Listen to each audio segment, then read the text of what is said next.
Welcome to Fire Breathing Kittens, a standalone actual play Dungeons & Dragons podcast. Every episode microplot is a complete adventure with a beginning and an end, and sometimes even a middle, that fits into the overarching macro plot of the whole season. Because they stand sturdily on their own, you can listen to these episodes in any order and skip any you don't enjoy. But I think you'll enjoy this one, so stay tuned. Today, we are joined by Runii. Hi, everyone. My name is Runii. I'm a level 13 scribe wizard. I have bouncy red curls and rosy cheeks and emerald green eyes that match the green blouse that I'm wearing. I also have on a rather large coat, especially large since I am rather small. I'm a half elf and half gnome, but it's covered in a whole lot of colorful patches that I sewed on myself. All right, Pugsley. Hello, I'm Pugsley, a level 13 goblin arcane archer. I have green skin, piercing yellow eyes, messy black hair. I'm about 3.5 feet tall, and I'll be honest, I'm a little pudgy. I am quite alright at, the bow and arrow, at shooting things. However, I will never admit it. And Gatsby.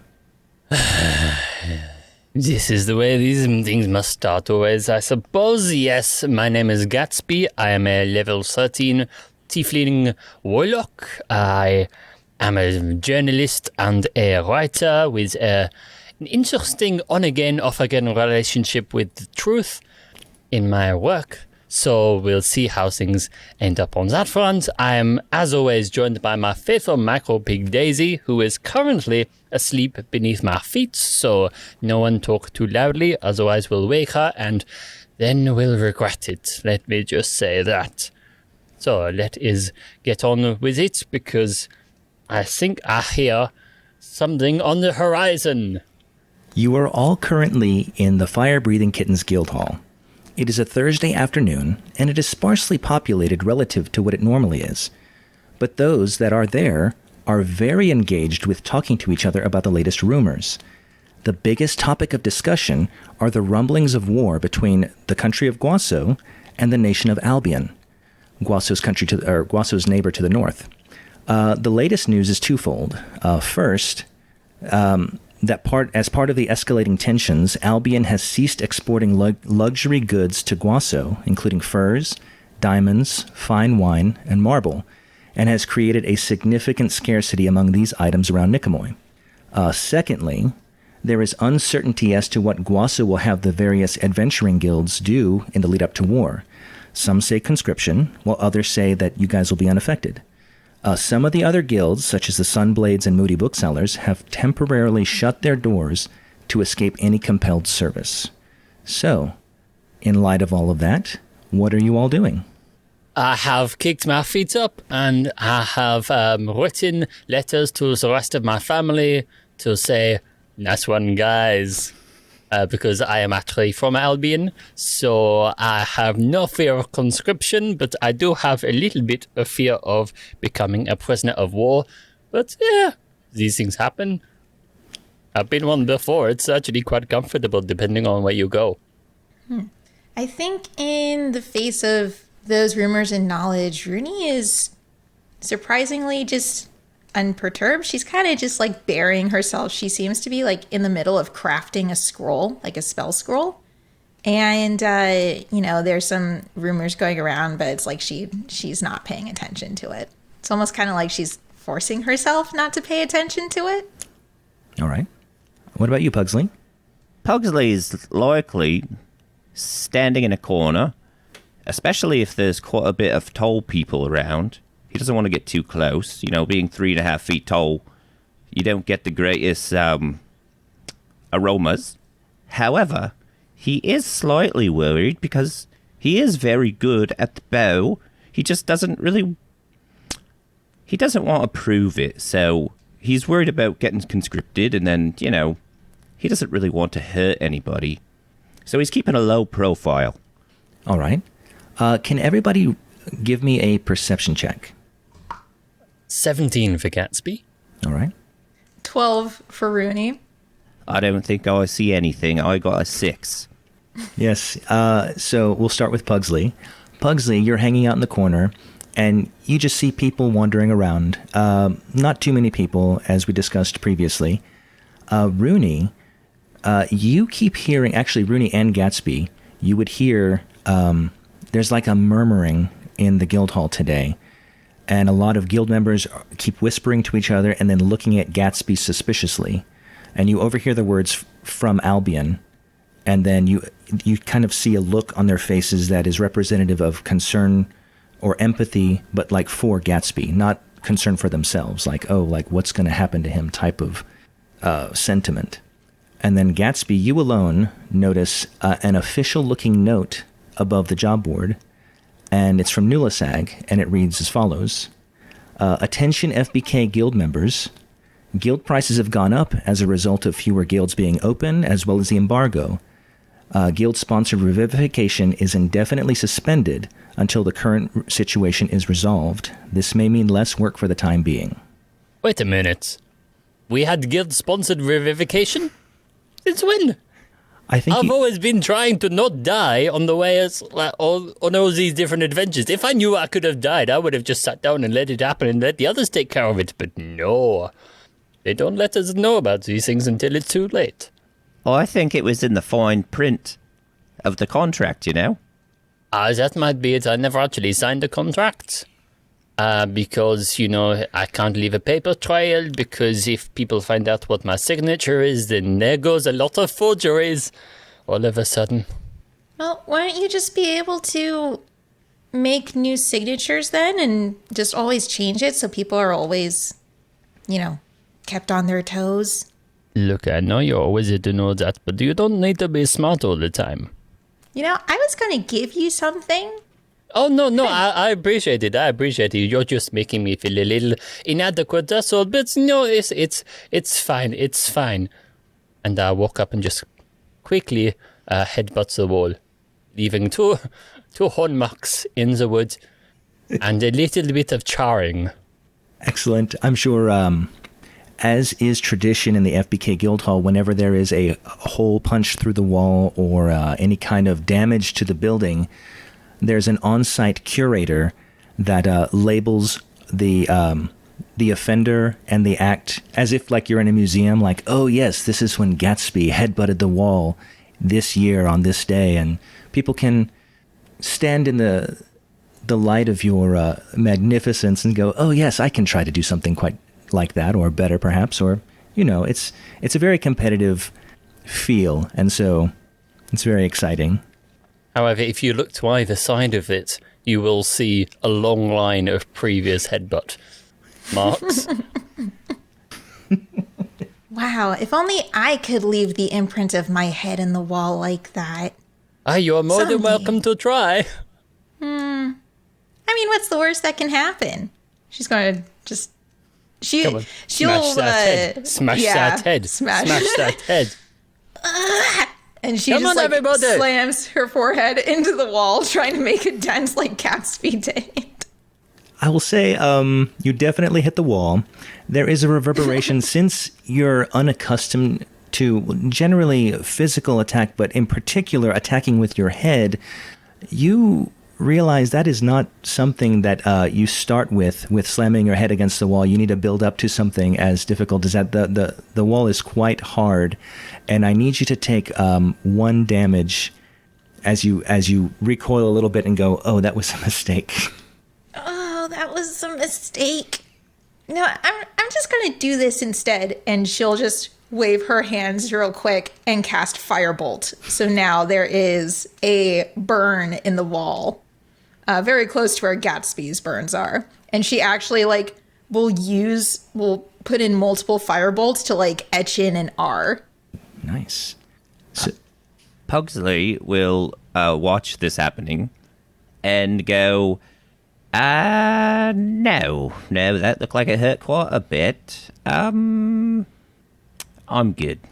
What? You don't even want to try? You put an R in the wall, right?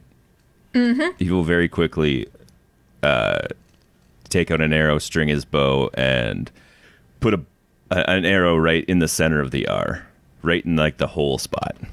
So the fire-breathing kitten curator of the guild, her name is Sinestra, and so she is quickly taking notes of who is doing what and what she needs to type up, or I guess in a world that perhaps lacks typewriters, calligraphy up to make sure that everything is labeled properly. She's like, pardon me, can you give me your name? Me? All three of you. Oh, I'm Pugsley Okapi. That's Ok a P. Okay, and you? I'm Runii Evanara. And Gatsby, I know, he does this all the time. Good one, Gatsby. Well, Close to breaking the record. well, yes. Well, the record of number of headbutts, yes. The record of concussions, also yes. But the good news is that my quill writes perfectly fine, and he just starts taking a couple of little notes down. And if you were to peek your head over his shoulder, you would see him writing, easy to manipulate, check. Wonderful. I will not be looking at anybody's shoulders because I'm probably just looking at your knees. You said your name was Pugsley? Pugsley, yes. Oh, well, it's nice to meet you. I'm Runii. I was actually just working on crafting a spell scroll, and I think this one might actually suit you well. And she'll reach into, the pocket of her cloak, and she hands over a spell scroll of enlarge/reduce that she made. How? For me? Well, yeah, you're a little short, and I figured maybe sometimes you want to be a little tall. So, you can use that once and see what it's like. Or, you can make yourself smaller and see what it's like to be a mouse. That could also be cool. That's very nice. Thank you so much. Yeah. All right, as this exchange is happening, a door opens. The main door to the guild hall opens, and a man enters. He's dressed in polished brown leather armor with a white stripe that's going down outside each sleeve, like from the shoulder to the wrist. And he's also wearing matching pants with a similar stripe on the outside of each leg. And so brown with white stripes. He looks around, sees the three of you because you're closest to the door, and approaches and says, "Pardon me, are you adventurers?" Well, that depends on the price. No, Pugsley, it doesn't. Yes, we are. It totally depends on the price. Oh, If someone says, look, I'm going to give you like a copper piece, go and kill this dragon, I'd be saying, on your bike, mister. But if they're like, I will give you 1,000 gold pieces, go and kill this dragon, I would also tell him to go and do one, because it's a dragon. I don't think we're going to do anything like that. But let me get the boss. Hold on. I need some adventurers. My boss is looking for some. Give me one moment. And so he walks out of the guild hall, and he comes back in with, there's him, a guy that's dressed very similarly to him, and then there's a larger gentleman that's dressed in this very well-crafted tan business suit, like a three-piece suit, with a lot of accoutrement, a lot of beautiful rings and a necklace. He's wearing glasses and a fine derby, and he comes up and says, "Are these the adventurers?" And the guy says, yeah, these are them, boss. And so he comes to you, impeccably dressed, and there's a slight limp. He's got a gold cane that he's walking on, and he walks up to you, and he asks if he can sit with you at a table to discuss business. One moment, I must confer with my associates. Yes, very good. Go right ahead. So I take the other two into a huddle and say, okay, you two, important question. Did you understand a word this person just said? No. Yes? Oh? No. Okay, good. Me neither. So what do we think they're here for? Are they like traveling circus people? I mean, look at the stripes. I mean, they're obviously here to get a job done, right? Some rich guy said he needs adventure. Did you guys really not understand what he said? Oh no, the accent was impenetrable. Oh, I just actually wasn't really paying attention. I'll be honest. No, that's fair enough. You are much lower to the ground. There's a lot more like foot noise. Yes, I can hear everybody's footsteps. That's all I heard was, he has a cane too, so it was toot-toot, tink, toot-toot, tink. Huh. Well, I mean, I understood him fine, so I guess I'll be the look at me, little translator. miss. I understood what someone said to me. Yes, I am rather special, Gatsby. Well, not to worry. If you can't understand him and if you can't hear him, I will translate. Basically, they just wanted to find some adventurers for something. And you said, Gatsby, that you wanted lots of money. These people look pretty rich. So I think we'll probably get something pretty good from them. I mean, that sounds pretty good to me. Would you like to invite them over to a table and we can... you can chat to them and me and Pugsley, we will sit by and look menacing. How does that sound? I think that's a good plan. And so Runii will turn back to them and kind of just like step forward to, act as like the representative. And she says, "We'll be happy to speak with you. Please follow me." Oh, delightful, yes. Yep. And she'll just lead them to a booth.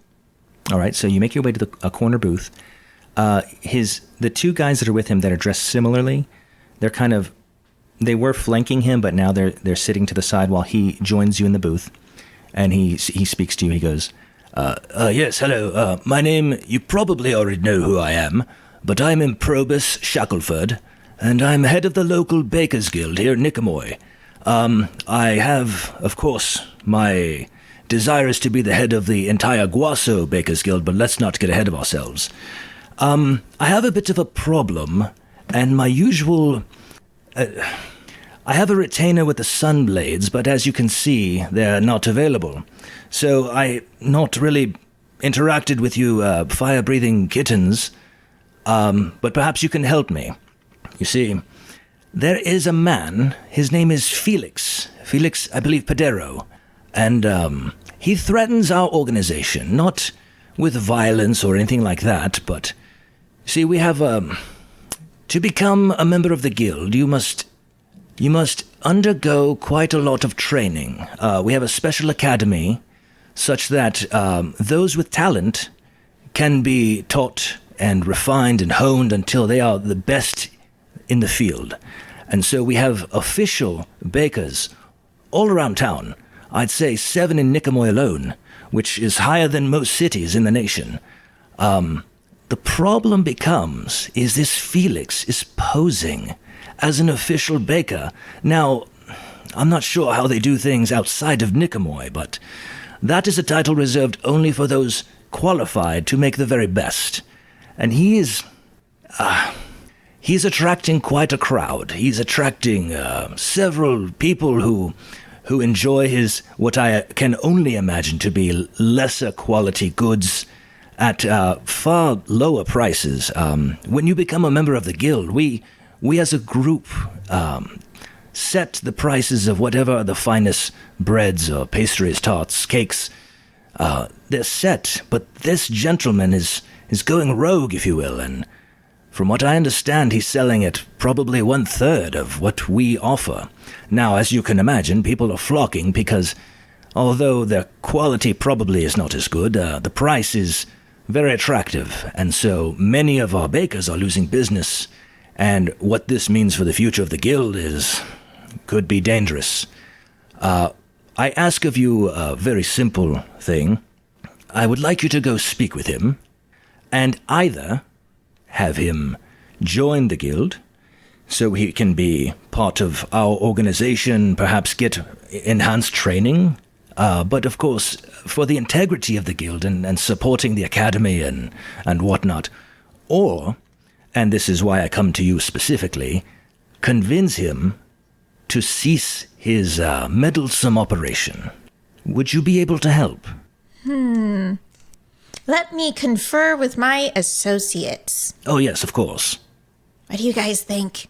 I think there are a lot of potential for baked goods in this, so I'm down. Well, my initial thought was he speaks a lot. My second initial thought, because as we know we are allowed 2 initial thoughts, is that I see an investment opportunity more than anything. Say if this guy, is making quite a lot of business, how about we just get in on that and then drive these guys out of business for funsies, and then we can get quite a lot of little monies on the side. Pugsley will say, and I'm going to state that he is on his knees on the bench because he's not tall enough to sit on his butt and look over the table. I heard that there was baked goods. I didn't quite understand exactly what he was talking about with the union at all, and I did not understand a word that Gatsby said. I'm sorry. Oh, it's okay, Pugsley. You'll get used to all the accents. There are quite a lot of them here in Niqamui. But basically, this guy is the head of the Bakers Guild here, and they set prices and have particular training that you have to go to in order to be a baker here in Niqamui. But then this guy, Felix, just kind of comes in and does his own thing, and that's basically upending the system that they've built here. Oh, it's like busking downtown. I busk to make some coin. Then another guy comes in and he's like, I'm going to busk better than you. And then we got to, deal with it. I get this guy. Yeah, so basically he just wants to take out the competition.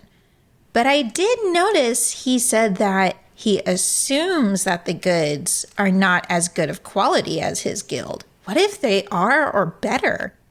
I think we need to do some research too. Get as many baked goods across Niqamui as possible and taste test them before we go and talk to this guy. I smell a baking contest. Well, I would just like to say thank you, both of you. Now I'm very hungry. He overhears, so Improbus hears Gatsby mention he's hungry. And he goes, I can assist you.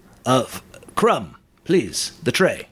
And so one of the gentlemen in the leather armor comes and presents this tray of steaming, fresh, piping hot bread. As he puts it on the table in front of Improbus. And Improbus says, this is an example of some of the quality we're able to achieve through our academy and elite training, you see. Here, you are hungry? Have a bite.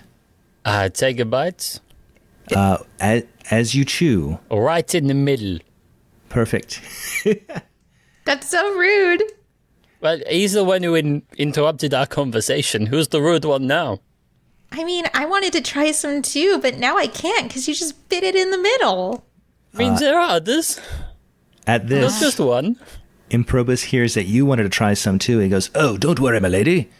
Flaky, bring the others." And so he presents a second and third tray, puts them in front of you, Runii, and you, Pugsley. And it's the same bread, piping hot, very fresh.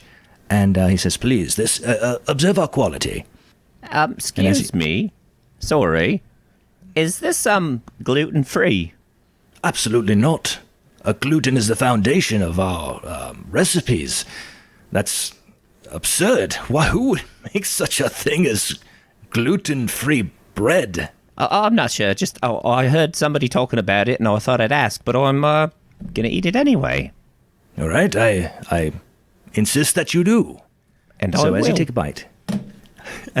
bite, it is the most delicious bread you've ever had in your life. It is flaky, warm, slightly crispy on the outside, soft and just pleasant. It lifts your whole day, and I want everybody to assign yourself 2 temporary hit points after eating this bread.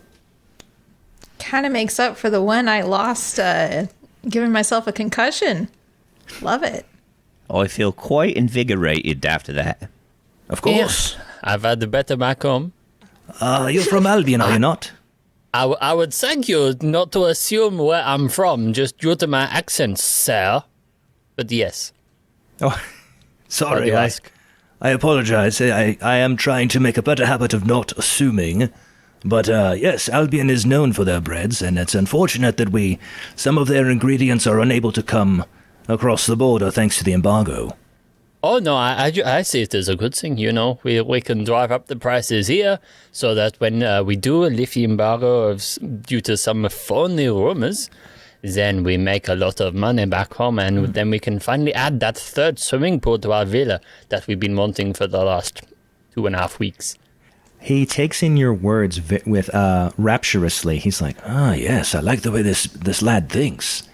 And so he whispers to one of the gentlemen that he referred to as Crumb. It's like, "Yes, write down what he said. That could do quite well." Oh, yes. Can I have a copy of that as well?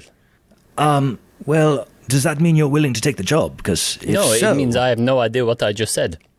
Oh, well, it's not important. It's a curiosity, nothing more. But as far as payment, I don't mean to presume that you will be taking the job. Given that there are so few adventurers, I suppose we could probably give you, I don't know, something like 200,000 gold. Is that something that would be worth your while? I mean, it's a bit low for this kind of work, and obviously, with the war on, the tidings of war on, supply is in very short supply. So in these trying circumstances, we must, of course, ask that half of that is paid in advance in a kind of a non-refundable deposit sort of a way. So then when we do finish the job to your satisfaction, then you pay the other half. But if for whatever reason there are problems down the line, unforeseen difficulties we may come across due to whatever happens, then, we haven't wasted our time and you haven't wasted all of your gold. Go ahead and roll a persuasion check. Gladly. That would be a 27. Oh, good grief. Wow. He listens to what you're saying, and he goes, "Yes, that sounds reasonable. I can agree to that. Flaky, get the gold." And so one of the gentlemen steps outside briefly. He comes inside with this pretty hefty chest, and he's struggling because it's so heavy. And he brings it to your table, and he drops it with a thunk, and you hear a clatter of metal coins inside. And he goes, "I believe that should be... we don't have chests in denominations of... what was it we agreed to? 100,000? 20,000? I don't know. My relationship with money is rather loose, but this should be sufficient. If you'd like to count it, you may. So we have a deal then?" Oh, yes, sure. I will call over our leprechaun accountant. Say, I pour the gold onto the floor and go, "Get counting. Get right. counting, Sebastian." Sebastian looks at you and is like, "Oh boy, more gold to count. This is so exciting." And so he's just, this is the moment he's been dreaming of. He waits for moments like this, and especially when it's gold currency, he's just over the moon, and he's just counting and counting and counting. And after about 2.5 minutes, he turns to you, Gatsby, and says, "Well, it seems that we have about 107,204 gold." Yes, I believe that will do. Would you be so kind as to take that enormous... Actually, no. Could you go and take that chest down to the bank and then just come back with a paper money order of the same amount? Actually, no, just round it down back to that 100,000. Leave the 7,000 in my account. How about we split that into all three of ours accounts? Okay, bring back 3 checks of equal amounts, taking off that, like 7,000. So we'll get 33,000-ish. Well, yes, thank you, Gatsby. Thank you, Sebastian. Oh, no problem, Runii. Just so it makes it easier to carry around, because let's face it, who can carry a third of a chest full of gold around? It makes absolutely no sense. As you say that, he tries to lift it himself, but he is unable to do so. So he calls some of the beefier adventurers to help him. And so they carry it to the back because they have a daily drop at the bank. What you're requesting is not uncommon. And so he takes it to the back in preparation for process. But he hands each of you a receipt for what you should expect to receive.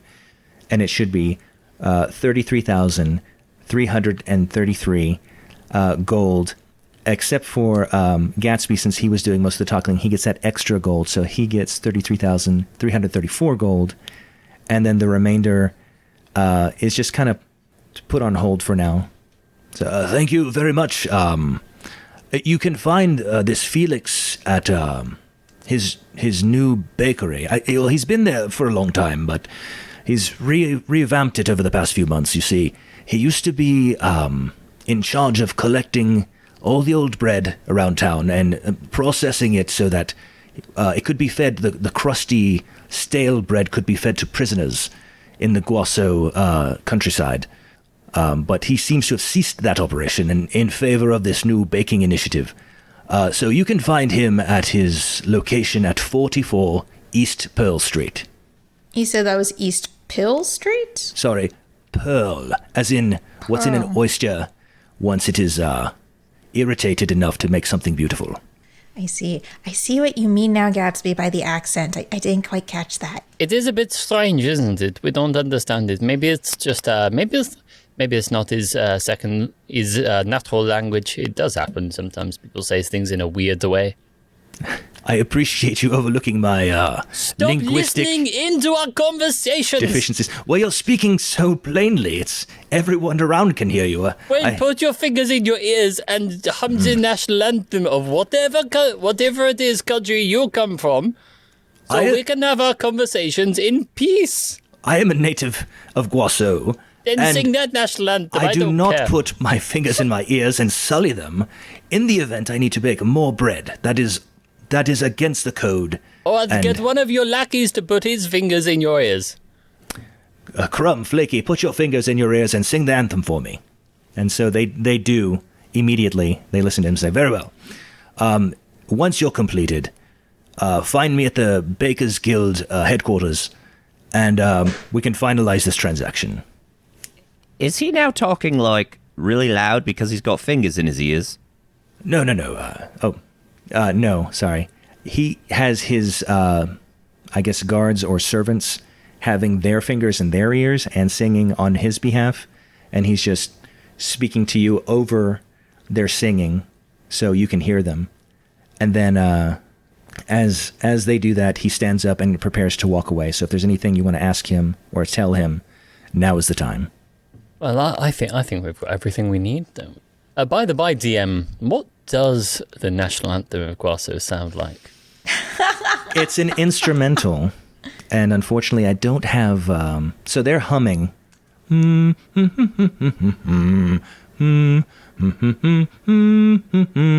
There's no real words, and so you just hear a lot of humming, and then some of the more patriotic adventurers in the guild that are from Guaso start kind of clapping and humming along. And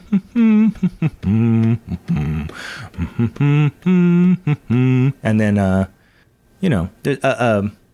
an impromptu celebration of country, especially with the rumblings of war. People think it's a patriotic anthem.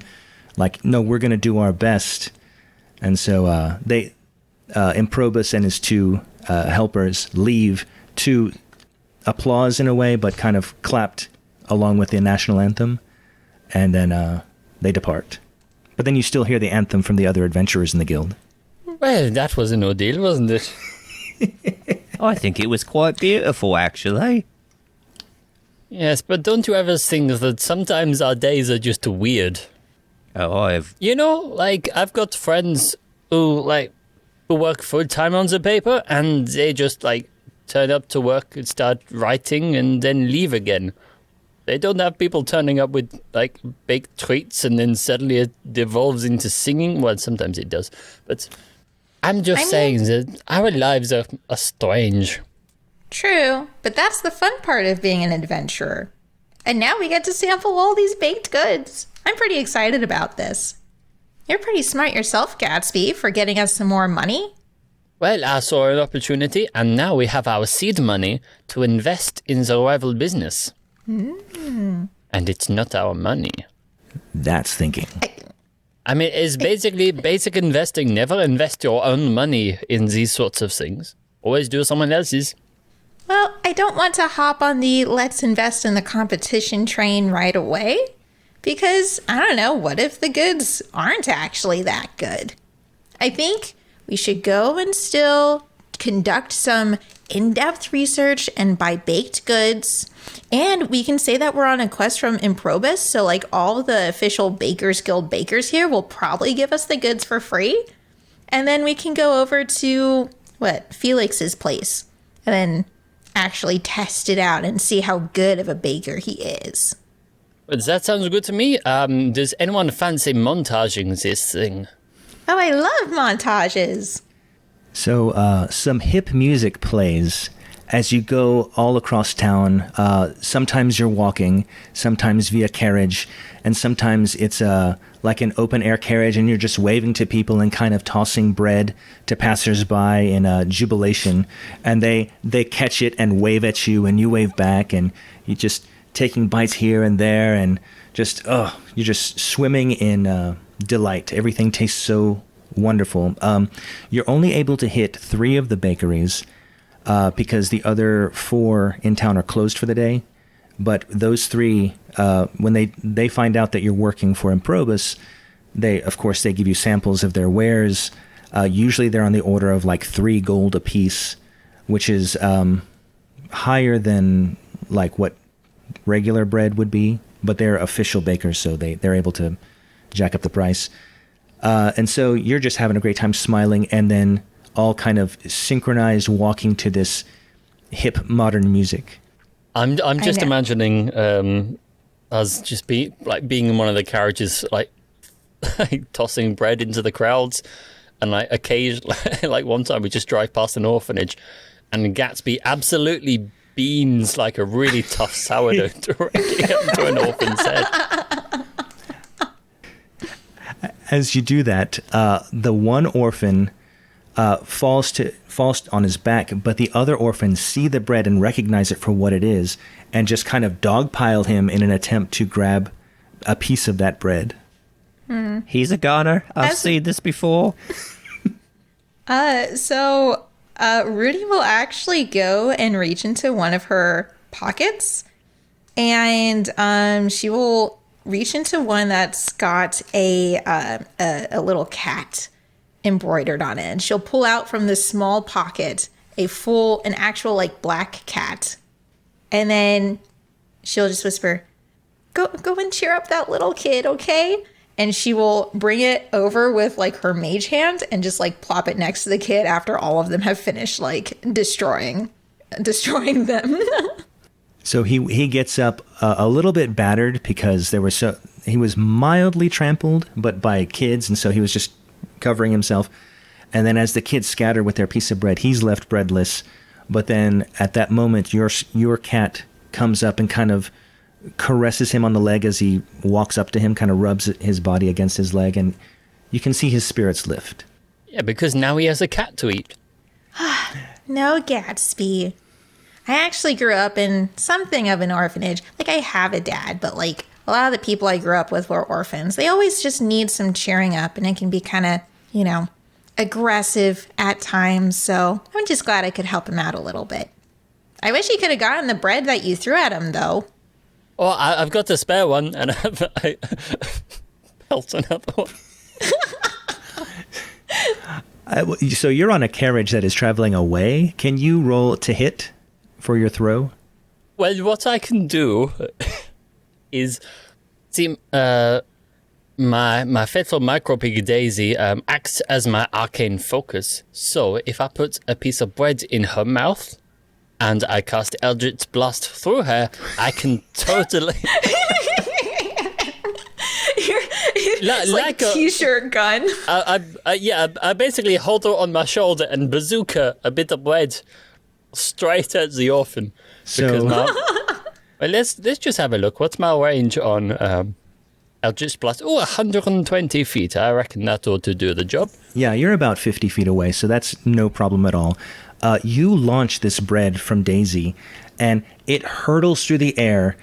This little boy that's caressing the cat kind of is still a little heightened, even though he's getting calmer because of the cat.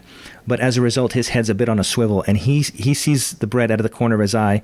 He moves slightly, and the bread absolutely takes out the cat from his lap. So what ends up happening is the cat is on his lap. The bread hits the cat. The cat starts flying, but the bread stays right in his lap, kind of like one of those Newton's cradles. Yeah, conservation of momentum. Right. And so apparently the bread weighed exactly as much as the cat. The cat goes flying with a and he's like, wow, a whole thing of bread for me. And so... Or he's like, how did this cat turn into bread? It happens so quickly. He's like, I guess this was a gift from the cat. And so he hesitantly takes a bite, and his eyes just get real big because it's delicious. And he's like, cat or not, I'm eating this. And he kind of gets up, huddles it to him, and runs to his the main room so he can start eating his bread. And for the rest of his life, whenever he looks at a cat, he thinks, maybe it's really good bread. If in a couple of years we have to deal with a load of cat disappearances, Oh my god. We'll keep a... we'll know why. Yeah. this bookmarked. So we'll make a note of this for Right. like 3 years' time. Pugsley will lean over to Gatsby and be like, You know, cats never forget, right? I'd watch your back. They're sneaky. I thought that was elephants. It's almost the same. They're like descendants or cousins or something. It's good enough for me. I'm no biologist. But what? Sorry? Oh, I do not write biographies. Oh, biography. I understand. Yes, I'm no biologist, therefore I do not write biographies. So how would I know about the history of the relationship between elephants and cats? History? Like, are we talking snakes now? Well, I don't know. Possibly depends. Well, once again, I said I know nothing about animals. Neither do I. Except for squirrels. Squirrels are pure evil. Oh yeah, well, obviously. Have you seen them? Oh, my worst enemy. Yes. Well, my worst enemy is libel cases. It's a bit less, less physical than a squirrel, but equally as frightening, especially if you get sued as much as I do. At this point, Rooney's just kind of like leaned back in the chair of the carriage, and she pulls out from another pocket with a cup on it, just like a mug of frothy ale. She's just like sipping it, looking over the top, just thinking like, so these are the people I'm working with today. Okay, that's fine. So as you are kind of discussing various topics of conversation, the carriage is pulling toward, and this is an assumption, correct me if I'm wrong, it's pulling toward Felix's shop on 44 East Pearl, is that correct? Mm-hmm. Well, I should hope so. That's the instructions we gave the horses, but All right. I'm not sure if they understand common, so who knows? Oh, they do. They're very educated. And so, as you pull up to 44 East Pearl, you hear the horses, "Well, Gatsby, we're here. Who said that? It's me, your driver." Oh my god. Oh, I think it was the horse. Of course it was me. Monsieur Horse, do you know much about the relationship between elephants and cats? Well, it's a complicated history, actually. Perhaps So, we can so snakes do have something to do with it, Pugsley. You are right. I'm always right. In a weird way. Somehow. Always correct. Well, that's good to know. I will take you with me next time we go and do the lottery. Numbers, not so much. Oh, I'm sure we can sort something out. We can pick our numbers and then find some elaborate way to rig the system. So then you are correct. I tell you what, if you were to throw a deck of cards in the air, I could shoot a straight line, and whatever cards attached to the arrow or are pierced by the arrow, those are the ones we're betting on. Okay, should we do that now, or do you want to wait until we? Oh, look, the bakery's open. Let's go, guys. So, I guess we got to do it later then. As you approach the bakery, you see a bustling business with customers of all types. And you look up to see what appears to be like a brand new sign in flowing blue letters. And it reads, "Bread, Broth, and Beyond."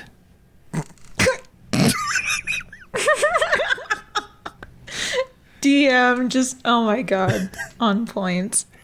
I was waiting for like another a Twinkie henchman to come out of there, but Oh no, you just see a bunch of random people, like citizens of the town, of all races, all ages, kind of going in and out. It's very busy, but you can see that it's near closing time. Well, they probably won't have their best pieces of baked goods, but I don't know, maybe they'll have a couple of things we can go and sample before we try and find this Felix person. no. But the end of the day is so nice because you get them for cheaper. That's true. I kind of wonder what their prices are like. If Felix is supposed to be selling these cheap already, then I wonder what the end of day clearance prices are. Well, I guess we need to just wait in this queue and find out, unless anyone fancies pulling some scheme to get to the front of the line quicker. So we're going to wait in like a big line, right? There's quite a few people. It's not quite organized that way. So you walk into you can walk into the shop, and it's an open space with various shelves of different types of bread, and it's kind of hodgepodge. It's not organized in any particular fashion. It's just like donuts next to cakes next to bread, and it's all in disarray. However, it's all available, and people just kind of take tongs, put it in a bag or a tray, and they take it to the front, and that's where the line is. So you can walk around and peruse, but you don't necessarily have to be in line just yet. Do you choose to enter, I assume? Oh, yes. Yeah. Okay, so What does it, sorry, No, DM, go ahead. what does it smell like? Like, what's the smell? Does it smell like fresh baked goods, or Oh, yeah. kind of just like stale? Okay. well, there's a combination, right? Because the primary smell that you smell is this similar, almost exactly like the smell of the bread you had earlier. Very fragrant, very saliva-inducing. It's just, it's delightful. But there are so many different people of different status, rich people, poor people, different races, different hygiene levels. And so there's kind of a stale sweat smell also as they rush in to try and grab some of the end-of-day sale. Okay. Pugsley will reach into his pocket and pull out a wooden clothesline clip and put it on his nose. That's very handy. When you're 3 feet tall, it is indeed. So as you walk in, you see a man in an apron. He's, I'd say, approximately 5'8", dressed in all black, with a white apron. He's got about shoulder-length hair, but you can tell it's tied into a ponytail. A very crisp goatee, and he sees you, and then he says, or not just to you, but he announces to the store. He's like, "Okay, everyone. I'm afraid we have reached closing time. Please finalize your purchases and come make your way to the exit. Thank you so much for honoring me with your patronage. I look forward to serving you again tomorrow." I cannot actually see above the counter, so I really can't see. I'm going to have to ask for Gatsby or Rooney's. What sort of selection do we have? Well, let me see. Let me just give you a quick boost there, Pugsley. And she will bend down and kind of just like pick you up, sack of potatoes style. She's got like a decent strength. So, could probably hold you for like a little bit so you can like look at everything available. And what do I see, DM? You see various display cases, a simple counter, and there's an amalgam of various baked goods, like I mentioned before: donuts, breads, cakes, tarts, muffins. No particular order, just kind of randomly next to each other. You do see a general price. It says everything 1 gold, but then below that it says after 3 p.m. everything 1 silver. Do they have lemon tarts? You see 2. Actually, roll a perception check. We'll see if you see it. And add advantage if you want, since you have a boost. All right. So, 10. You see 1 lemon tart, or what you think is a lemon tart, hiding behind a very elegantly decorated tiramisu. Oh, tiramisu. I'll buy the lemon tart. All right. You put it on the tray, and you get in line. Is Runii still holding you? Real quick, Pugsley, grab me that tiramisu. And I will grab it for... All right. Thank you. You're welcome. And then she'll just put Pugsley back down. Thank you so so- much. Sorry. Oh, no problem. No, there's always time for manners. No problem, Pugsley. So you're making your way through the line. Everybody's just excited to get the stuff. You get to the front, and you see the man that spoke earlier, and he's like, yes, I see you have 2 items. Are you sure that is all that you want? Gatsby, do you want anything? Give me 1 second. Gatsby is quietly swearing under his breath as he tries to extricate Daisy from a big bowl of cheese twists that she somehow managed to get herself into. And if you were to look any closer, because it's kind of off into one of the corners, you would see a load of short about 2 foot long tentacles just grabbing cheese twists and throwing them into her open maw. But he's like, Daisy, come on, no. You ate a whole cat earlier. Come on, stop it. Look, I will grab you something later, okay? We can't make a scene, all right? That's only... So she eventually relents, and I grab about 10 to 12 cheese twists. All right. He rings you up.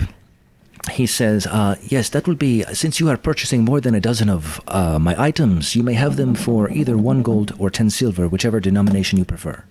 I would probably say 1 gold, but it's nice to know the exchange rate.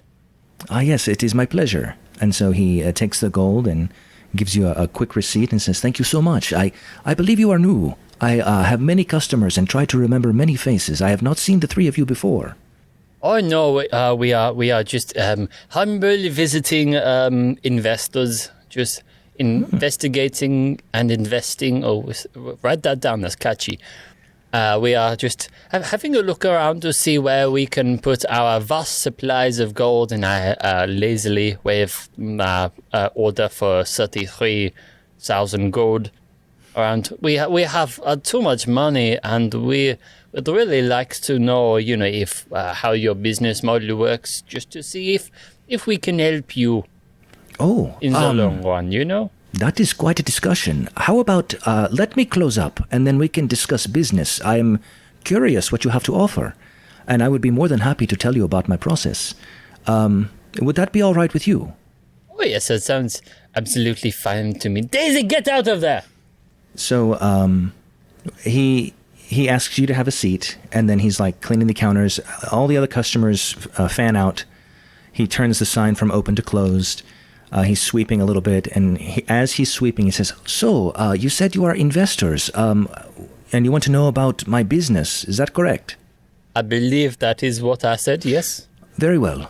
So, I used to be in the business of accumulating stale bread from various bakery shops, but it has always been my dream to be a baker myself. Unfortunately, I had tried to apply to the Academy of the Bakers Guild 7 times, and 7 times I was rejected. I did not appreciate the way they treated me, and I decided to make a difference. I decided to make a change.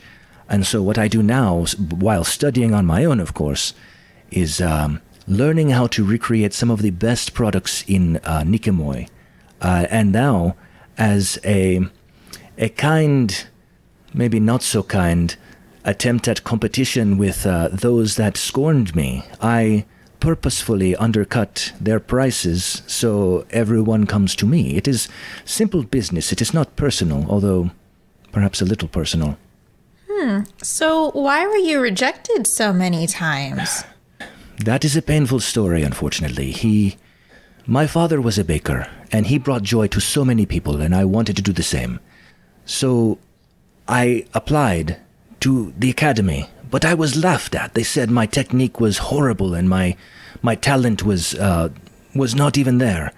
I know I've studied and observed my father for years, and I know I can do it, but I don't know if they have something against me personally or just, I cannot explain it, but they reject me. They laugh at me every time. So they wouldn't even let you take their entrance exam or anything like that? There is an application that I did submit. You have to have a baked good.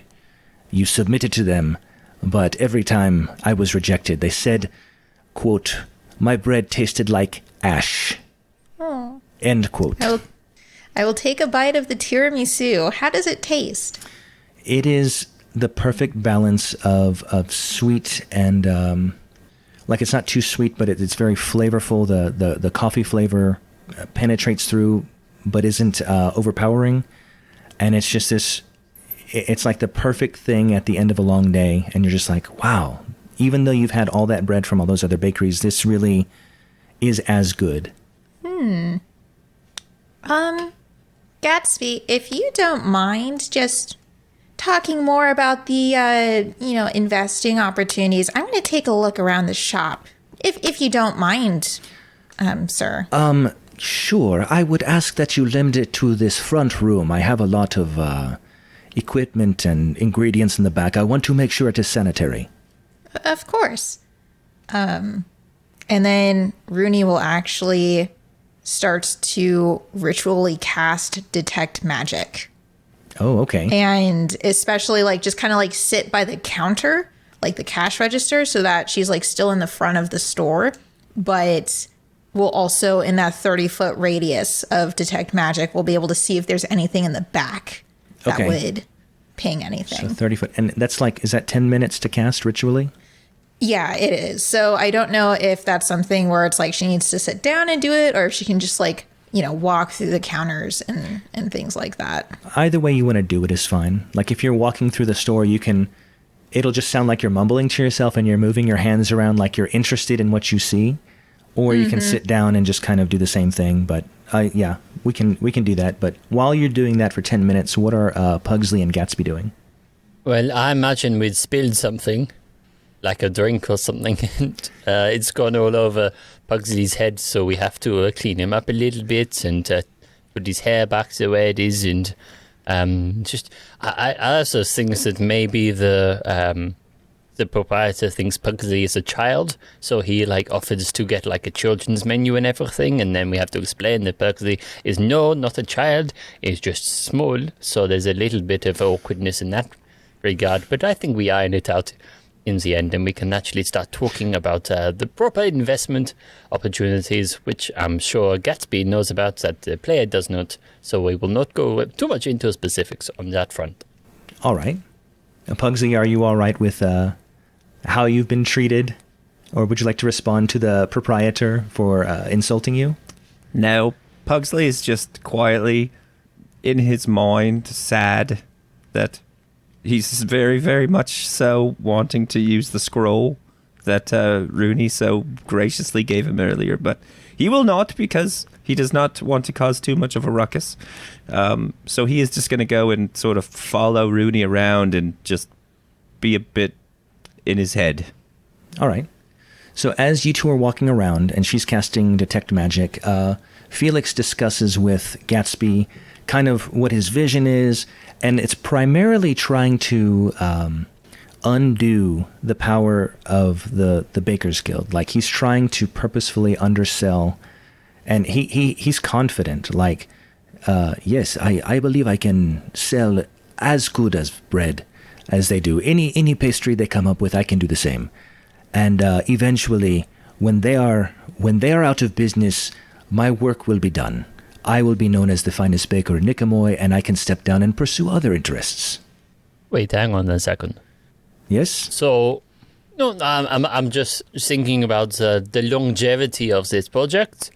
If you, say your end goal is actually more to just put them out of business, and then you'll just close up shop, and then there's no bakeries in Niqamui at all?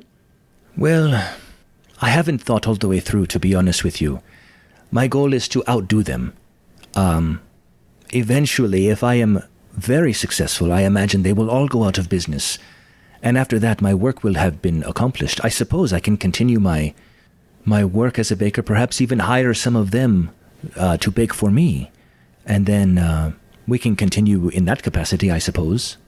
Okay, that's okay. I just wanted to make sure that, investment is a long-term thing. So if you just wanted to hop out just as soon as your main mission was accomplished, then it wouldn't make financial sense for us to dump all this money into you if you're just going to run off at the earliest convenience. You understand? Ah, yes, I completely understand. I am dabbling in... So, my business not only deals with baked goods, but I have been making broth, a family recipe for generations. I have not made it for generations, but it is a generations-old recipe. That is actually what is fed to the prisoners of Guaso as well, with high acclaim, I might add. But I'm also extending my business into a sort of fix-it shop, if you will. Repair small items, things like that. I would like to expand the business so it is convenient for my customers. So it fulfills the beyond capacity of your...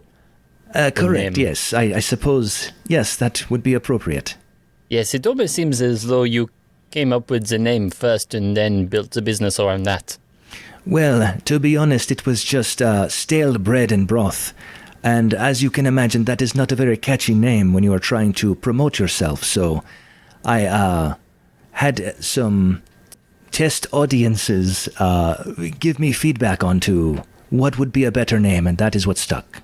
And as this discussion is happening, Runii, your magic, your casting is complete. And you, nothing in the front of the store is detected at all. However, you can, actually, can you read the description as far as what it can penetrate? Because I think there's stone or wood or... Yes. Oh, here. Let me pull it up real quick. It's like the one card I don't have on hand. Oh, sure, no problem. It would also benefit our listening audience. All right. Detect magic. For the duration, you can sense the presence of magic within 30 feet of you. If you sense magic in this way, you can use your action to see a faint aura around any visible creature or object in the area that bears magic, and you learn its school of magic. It can penetrate most barriers, but is blocked by 1 foot of stone, 1 inch of metal, a thin sheet of lead, or 3 feet of wood or dirt. Okay. So the walls are stone, but they're not very thick. And what you can detect is there is, because of the distance and the barriers, there is a faint glow coming from the back. And you can tell it would be much stronger had it not been for like the walls and everything. Gotcha. Can I make a perception check to see if there's like, I don't know, like openings or vents or something that someone could potentially sneak through? There is a vent in the main area, but it's kind of a vent up through the roof. And then just to get heat and, mostly heat out. And to the back, the only way through is the door. However, Felix is engaged very deeply in a conversation with Gatsby, and his back is to the door. If you can try to sneak if you'd like, or... Okay. You're magical. You can do all kinds of stuff. Indeed. So Rooney's going to turn to Pugsley and just kind of like whisper, "Hey, are you the sneaky kind of person or not so much?" Yes and no. I can be Okay. pretty quiet. However, my clothing is not always cooperative. Well, what if you were invisible? Do you think you could, like, if you were invisible and, like, if your armor would clatter, if someone, do you think you'd be able to, like, get away real fast so that they wouldn't actually know what, like, caused it? If you pretended to maybe bump something, if that happens, of course. Yes. Okay. So, I sense something magical coming from the back. It's only faint here, but I think it's really strong. Would you be able to go in through that door and take a quick look around, see if you see anything kind of suspect, and then just come back? I'll cast invisibility on you so that, you can move around a little bit more freely. But I don't know. I already said I would only stay in the front of the shop, so I think it'd look kind of weird if I were to go. Yes, he thought I was a child anyway, so he probably is not thinking anything like that I'm useful. So, yes, let's do it. That's so sad. It's all right. We'll make you useful. I'm used to it. Well, you're going to be useful right now, okay? All right. And Runii will go and just place her hand on Pugsley's shoulder and cast greater invisibility.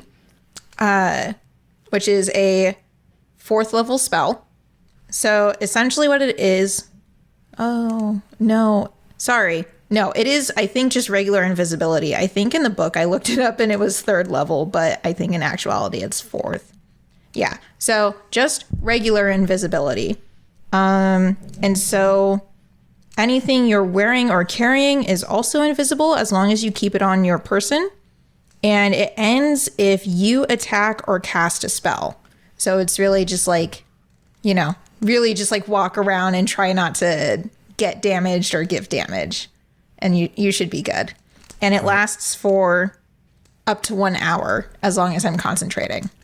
Hey guys, I need to pause this just for a second. I have a call I need to respond to, but I'll be That's all right. right back. We don't stop recording, right? No, just keep it going. While he does Yeah. that, I'm going to run And- to the bathroom. Fair enough. Sorry about that. Crisis averted. It's all right. He's just run off to the toilet real quick. Oh, perfect. Oh yeah, we're running up against the 1.5 hour mark in 15 minutes or so, so I'll find a good break point soon. Yeah, that's all right. I mean, realistically, all you really need to do is just say, you make your way into the back, and what you see blows your mind. Yeah, exactly. And then end it there. That's a good cliffhanger. We'll Exactly. head off, and then you can figure out what you actually see. Yeah. Now, a lot of the, not many of the episodes put the break at a cliffhanger, so you could always just do that. Oh, nice. Yeah. Yeah, usually the breaks come at just a bit where you're like, for about like an hour and a half in. Mm-hmm. Now, important question: does anyone remember what was going on before this quick break? Yes. Pugsley was just made invisible. Well, yeah, you're the one who needs to remember. Oh, okay. Well, yeah, I got it. Okay, so resuming in 3, 2, 1, we're back. I'll just put that there for. So Pugsley is invisible, and he sneaks his way through the door while Runii makes a diversion, correct? Yes, To kind of hide. Go ahead. there is a problem. All right. I can't see my eyelids.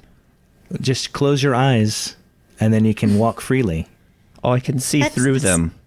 Correct. That's normally how it goes. Don't worry, Pugsley. Just act like you normally would. You're still there. You just can't see that you're there. This is very, very weird. You got this. All right. And I will sneak through the door. Is it open?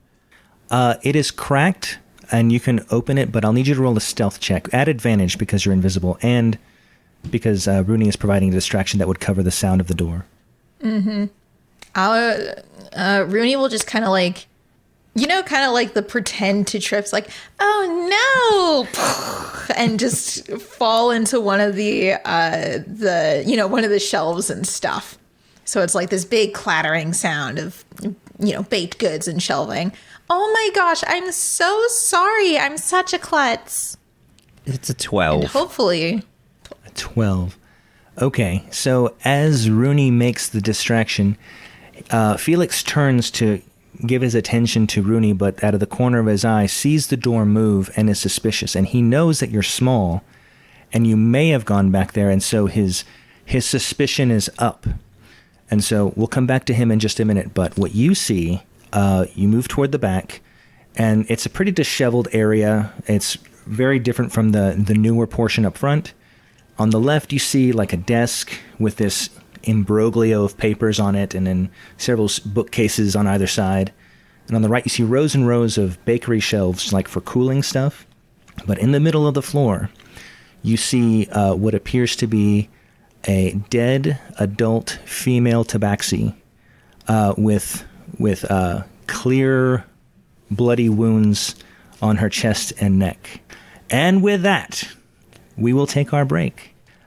Joining us today were Gatsby, Well, it's a bad day to be a cat, let me tell you. Pugsley, There's even a bigger problem. and Runii.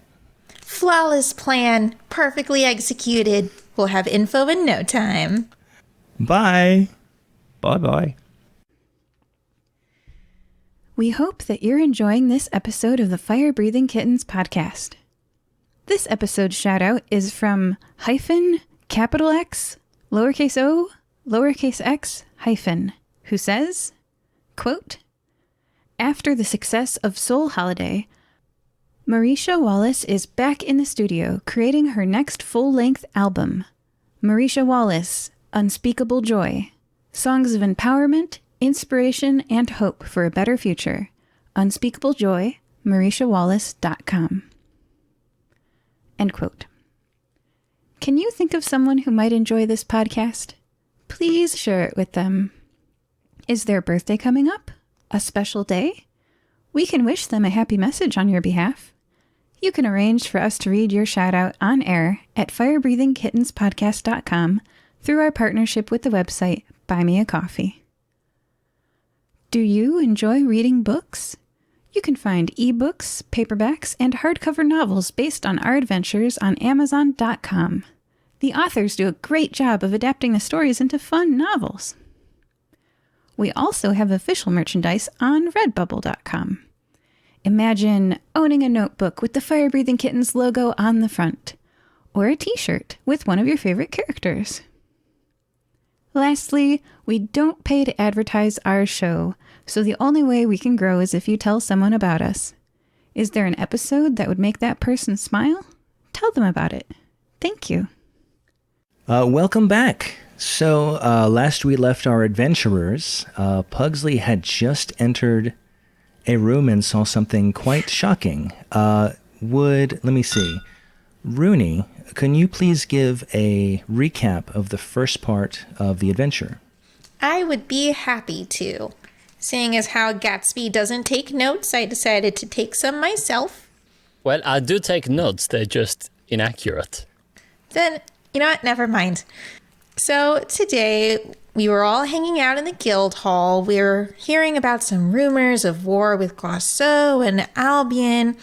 But this really well-dressed person came in. And his name is Improbus Shackelford, who's the head of the Niqamui Bakers Guild. Apparently, there's been some pretty good competition between the official, really official bakers of Niqamui and this one guy named Felix Padero, who we've come to find out has a store named Bread, Broth, and Beyond. Apparently, it's really good. Well, Improbus wanted us to actually go and tell him to either join the guild or to convince him to cease and desist. So we, of course, had to do some copious research, trying out all sorts of excellent baked goods, just to really have something to compare Felix's stuff to. And so when we came in around closing, it was still pretty busy, but we managed to sample a tiramisu, which was excellent. And then later talked to Felix about potential investing opportunities, but also about, if we could take a look around his shop. And so while Gatsby was distracting him, I actually went and did detect magic and could sense something in the back room where Felix actually didn't want us to go. And so Pugsley went and, went inside pretty stealthily and is now, seeing what's behind there. I'm sure it's nothing too serious. Nothing serious at all. And we are caught up. So, an invisible Pugsley is in the back room, sees a dead tabaxi female on the floor. What would you like to do? Is there a lot of blood? Yes. However, not pooled around her, mostly on her clothing and body, but suspiciously not around the body. Is there any markings or a pentagram? Any sort of? Does this look like it's a ritualistic thing? I don't think that would require a roll. There is no pentagram. It's just a random. She's in the middle of the floor. I'm gonna slowly back out of the room. Is there anything else that looks suspicious other than a dead cat lady? Roll a perception check. Perception, not my greatest. Oh, actually, it's a 19. Oh, with a 19, I can tell you that you notice that there are no There's no bakery equipment, and no ingredients, and no bread. Just the shelves that are empty, and then the desk and bookcases, and then the body. But you remember Felix was saying, don't go back there because I've got a lot of ingredients and stuff, but you don't see any of it. All right, it looks perfectly fine like every other bakery. I will slowly back away and head back to Runii. All right, roll a stealth check. Do I still get advantage? Yes, you are invisible. Oh, 24. Okay, no problem. You were able to sneak through. Felix does not notice the door. You're very quiet, and he doesn't notice anything's amiss. Although he did kind of feel like he's now looking for you somewhere. He thinks you're in the front area still, but he can't find you. I will tap Runii on the shoulder. Is Felix looking at me or anywhere around me? He's still listening to Gatsby, and they're engaging in conversation, but he's starting to like look under counters, and kind of he's wondering where Pugsley went, or what he thinks of was a child. He still thinks, is he a child? Is he not? I'm not sure. I'm going to look for him because he definitely noticed him initially, but he's not there now, so he needs to find him. Pugsley, go to the bathroom. All right. Just go walk over to the restrooms, and I'll drop your invisibility in 10 seconds. Do I see where the bathrooms are? Are they back here? Or? Yes, it's pretty obvious there. So as you walk in the main door, they would be immediately on your left, and so you can just walk toward the entrance, hang a right, and then the bathroom doors are there. All right, I'll go into the bathroom. All right, and then once I see that door open, I'm just going to drop concentration. And Pugsley, you can see yourself again. So you're no longer invisible. All right, and I will come right back out. I'll flush the toilet first. Or Nice. wait, I mean, whatever is required of me in this setting for using the washroom. You successfully do that. And I will walk back to Runii, and I will whisper, there is a body back there, and it doesn't look good. Other than that, everything looks fine, but there is a dead person back there. Dead, completely dead.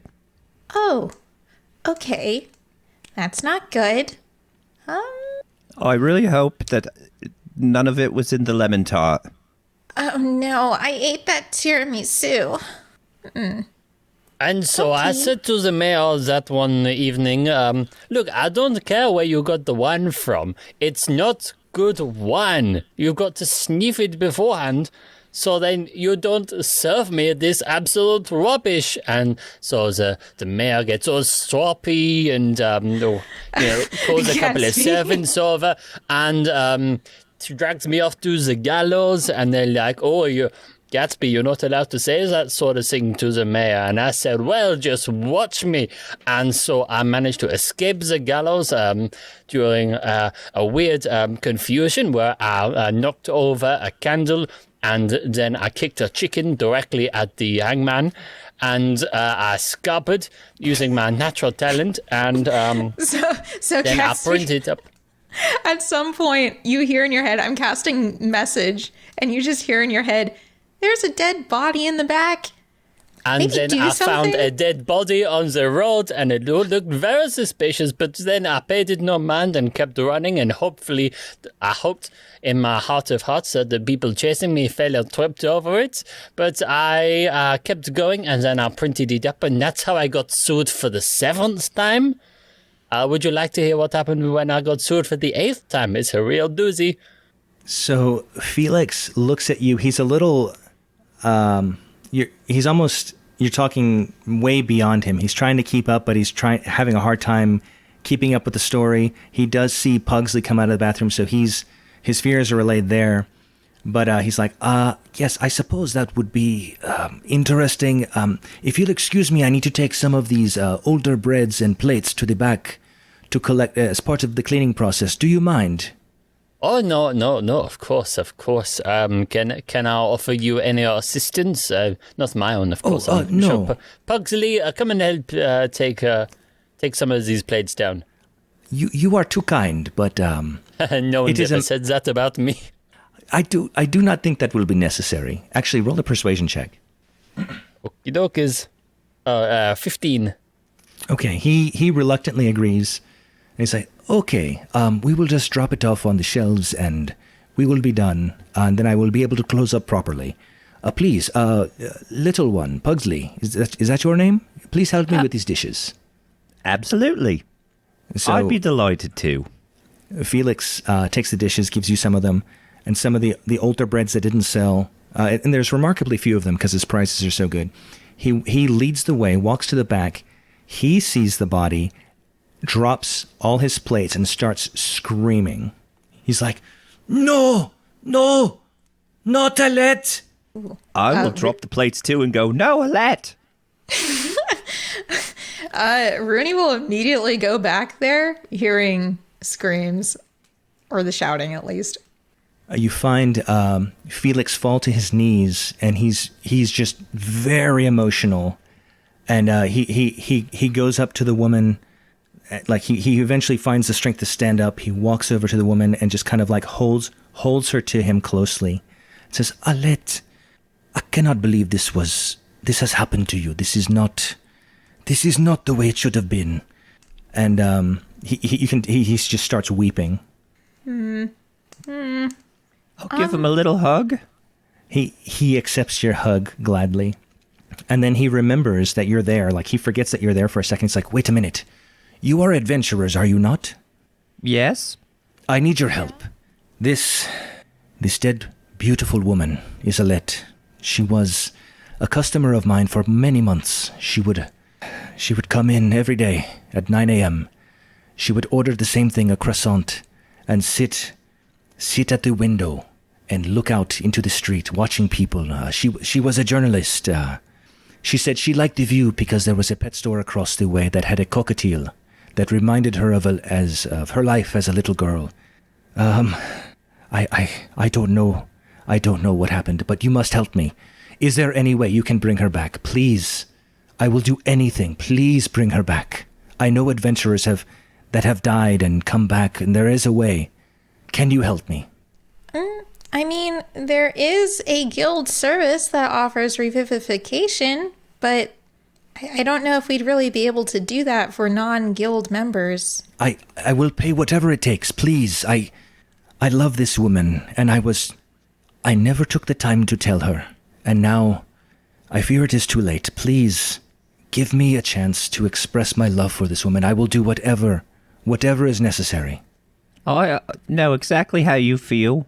I lost somebody important to me once, and I was never able to express myself.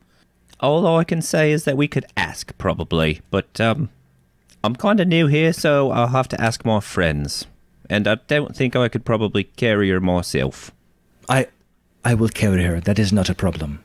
Do you know why this happened? I do not. I was suspicious. She came in every day in the morning, and she was not here this morning. I thought it odd, because we've built a very friendly rapport. I miss her. It was the first time I realized that her not being here made a big difference to me. And now she's dead. What? I don't know who would have done this. No, sorry, you. No, he just starts sobbing quietly. Meanwhile, from the main area of the cafe, shop, whatever you want to call it, you hear the door kind of tinkle open and Gatsby saying, "I'm sorry, the place is closed. There's something going on in the back there, and it sounds like there's some sort of exposition happening. So unless you can help with the old situation..." "Oh, it's you! Sorry, I didn't recognize you with that thing on your face. But no, come on in. I'm sure you can help. And then the door opens into the main room. Gatsby, completely unsurprised by the corpse on the floor, says, "Hey guys, look who I found." Hi. Who are you guys? What's going on? Who's the body? Why? Oh yeah, so quick introductions. Runii, Pugsley, this is my good friend Jennifer. Sorry, Jenny. Sorry. I forget people like to be called things ending in E. Runii, Pugsley, Jenny. Crap, It's fine. Gatsby, it happened to me too. No. You No. always make crap up anyway, so I'm used to it. Oh, that is very true. Yes. Also, as there is a corpse on the floor, I've not learned her name yet, but I'm sure we'll get very well acquainted. Hang on 1 second. Would you like me just to quickly cast? This seems a sort of situation where there may be some sort of mystery going on, and we'd like to know the identity of the murderer. Is that the sort of vibe I'm getting off this? Yeah. Well, it's no. not me. Hi, Jenny. Is Gatsby always like this? Oh, yeah. Oh, wow. Okay. You get used to it after a while. You say that, and I wonder if that's true for everybody. Hey, don't worry about. Hey, there's a reason I've been sued. How many times now? I don't even know how many times I've been sued now. But I was just going to say, if you want, I can always just cast Speak with Dead, and we can shortcut some of the usual adventure tropes in this. Oh, I mean, that would be very useful. That doesn't really help with, reviving this person, but we can at least get some info. But yeah, it stops it happening again, maybe. All right. There's businesses that'll bring her back to life. Don't even worry about that. And at that, Felix perks up and says, "Where are these businesses? Please, Jenny. My name is Felix Padero. This is Hi. the love of my life, Alette. Hi, dead person. Where can we go to revive her? Oh, the temple right down the street. Can we go there, adventurers?" I think Gatsby wants to make the dead person talk first. Because the sooner we get to the I can do more than murderer... that. I can make her sing if you really want me to. Oh, can you? No. Oh yes. I feel like that's a little disrespectful. What about just the questions instead? Only a little bit. It's fine. I've done much worse with that this spell before. Sing and answers. That's what we want. Wow. It's okay. It's just a slightly different version of the wording, and it forces the corpse to speaking rhymes. So I find it quite, because some spells are just a bit boring, aren't they? So if you add these little twists to them, then it can make things a bit more interesting for you. Because if you have to, talk to a load of corpses, which usually I do in my line of work, sometimes it just makes it a little bit more fun if I get to speak to them and they have to speak in rhyming couplets. Plus, the spell requires Gatsby to operate the corpse like a puppet, so it's entertaining in that. There's that too. Yes, they have to sit well. on my knee. I've got where is it? I've got a very bloodstained blanket. So I will just sit on this chair here. If you could drape the corpse over me, and we will get started. So Jenny drapes it over him. Felix is he's uncertain with the singing part, but he's like, well, if that is part of the spell, I understand. But he is very against you manipulating her physically. It's like, there must be another way. Can you do it from a distance? Must you touch her? Well, I mean, a little bit, yes. I mean, it's very above board. Don't worry about it on that front. It's just a case of, the body has to be positioned in a certain way. Have you ever tried talking while lying on your back? It's a lot of work. Think about a dead person. They don't have any air in their lungs. Very well. I will I concede to your experience, please. Anyway, righty-doty, let's go, everybody.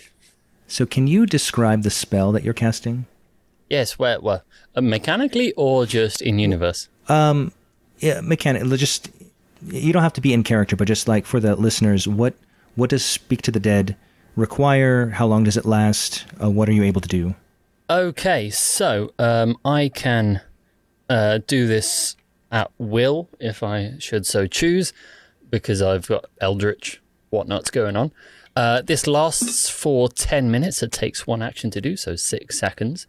And I basically just reanimate it slightly just so it can answer up to 5 questions. That's more kind of the important thing. Okay. So it doesn't come back to life. That's the important thing to bear in mind. but we just reanimate it like a puppet. And so is it only you that hears the answer, or will everybody? Oh, no, it's everyone. Okay, cool. That's how we put together the undead choir. That's right. All right. Just 4 more bodies. Just 4 more. Well, statistically, 1 in 5 can't sing. Yeah, that was proven. So you take a 6th one. Yeah. So you cast the spell, and Felix is still very nervous about the whole instance, and he's hoping, like, after this, we need to revive her. And so a glow appears around the corpse of Alette, and then you see her open her eyes, and they glow. It's as if they have no irises. It's all white, but there's a faint glow to them. And while this is happening, Runii, you detect that magic, because you still have detect magic going. You detect that, and then behind the desk, there's a brighter detect magic. Something is going on over there, just for your record. And so, Gatsby, it is to you with the questions. Okay, so the important thing to note on this is that the whole singing thing, there is a bit of a je ne sais quoi to it. Sometimes it comes out as actual singing. Sometimes it comes out as rhyming couplets. Sometimes it comes out as beat poetry. I don't know. It depends on the corpse in question. It's the sort of thing they personally attune to. So who knows how this is going to end up? But this one might like opera. This one might like opera, and they just start singing in German. Who knows what's going to happen? So. I think we should just start things off by saying hello, corpsey corpse. Could you possibly describe what happened when you were brutally murdered? Sorry, spoiler alert. You're dead. All right. Give me a time I'm not used to thinking in couplets, so. You're welcome. Yes. You guys are so mean. This is the biggest yes and I've experienced in FBK so far. So here we are. Yeah. You even did the little anthem at the beginning. I thought that was great, but really testing your skills here, DM. No, I can do it. Here we are. Let's see. I gave you a choice. It doesn't have to be rhyming couplets. If you fancy beat poetry instead. Opera. You can freestyle rap it if you really want to. All right. Hello, young man. It is clear I am dead, but that is what happens when you're stabbed in the head. Okay, well, stabbed in the head.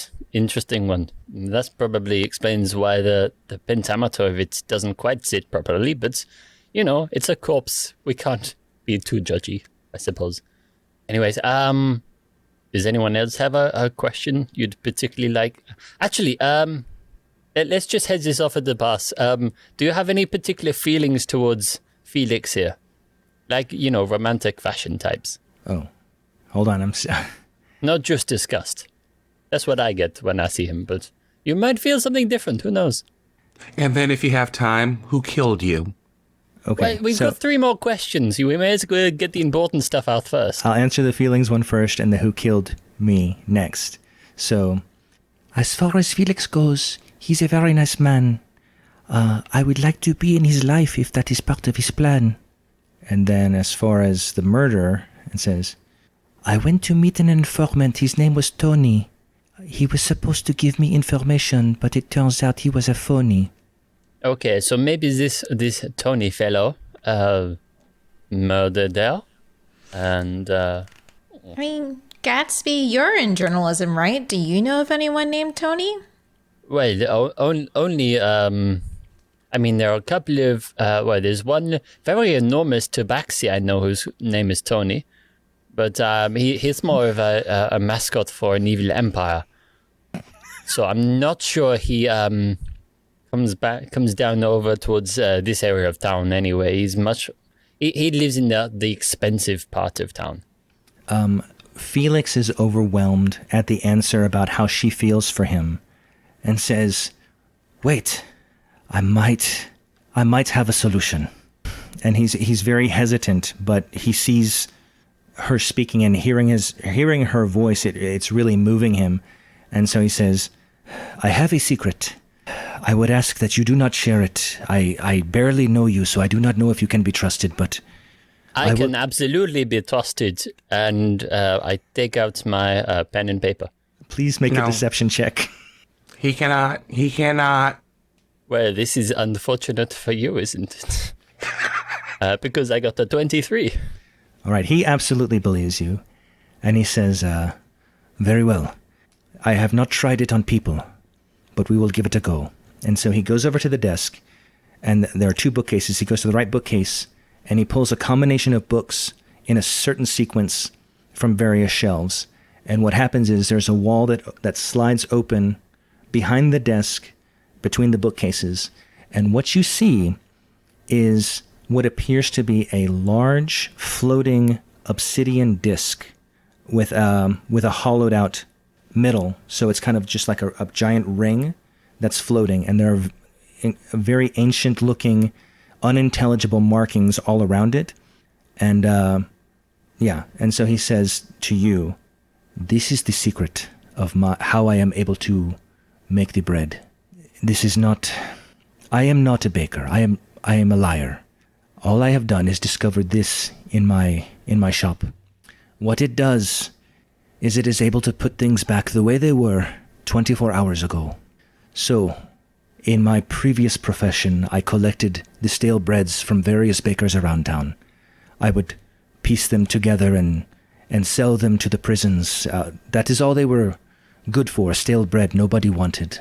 But when I had discovered this ring, I was unclear as to what it did until one day I was carrying some old bread. Some fell through, and when it clattered to the floor, or at least I had thought it would, it did not clatter at all, but had a soft thump with it and was much warmer.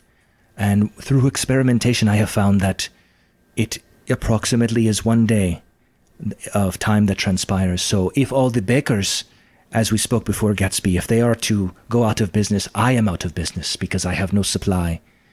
I'm able to repair small things, clocks, vases. I simply put it through the portal and it is restored. I would like to try to put Alette through, although I do not know what will happen. Okay. Jenny grabs Alette and throws her through it. Wait, no, we've got 2 more questions. Too late. I did it. So, Jenny, go ahead, Runii. That is the magical aura I'm sensing with detect magic. Correct. Once the wall slides open, it is very bright, like it is obvious. Can I ask what the class of magic is?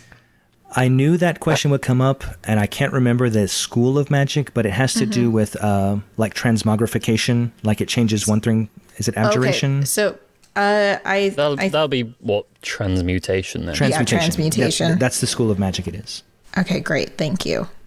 And so Jenny, without delay, picks up the body of Alette.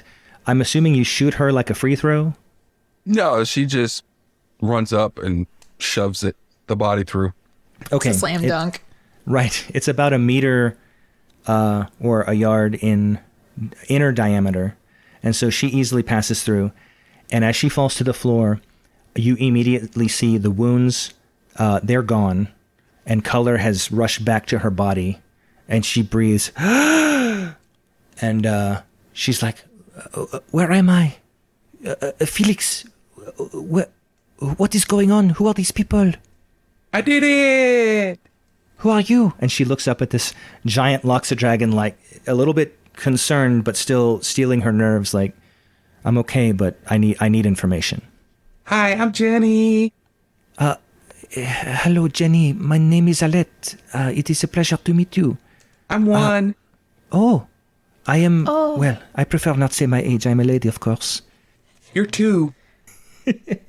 Wow, you being 1 year old, Jenny, makes a lot of sense.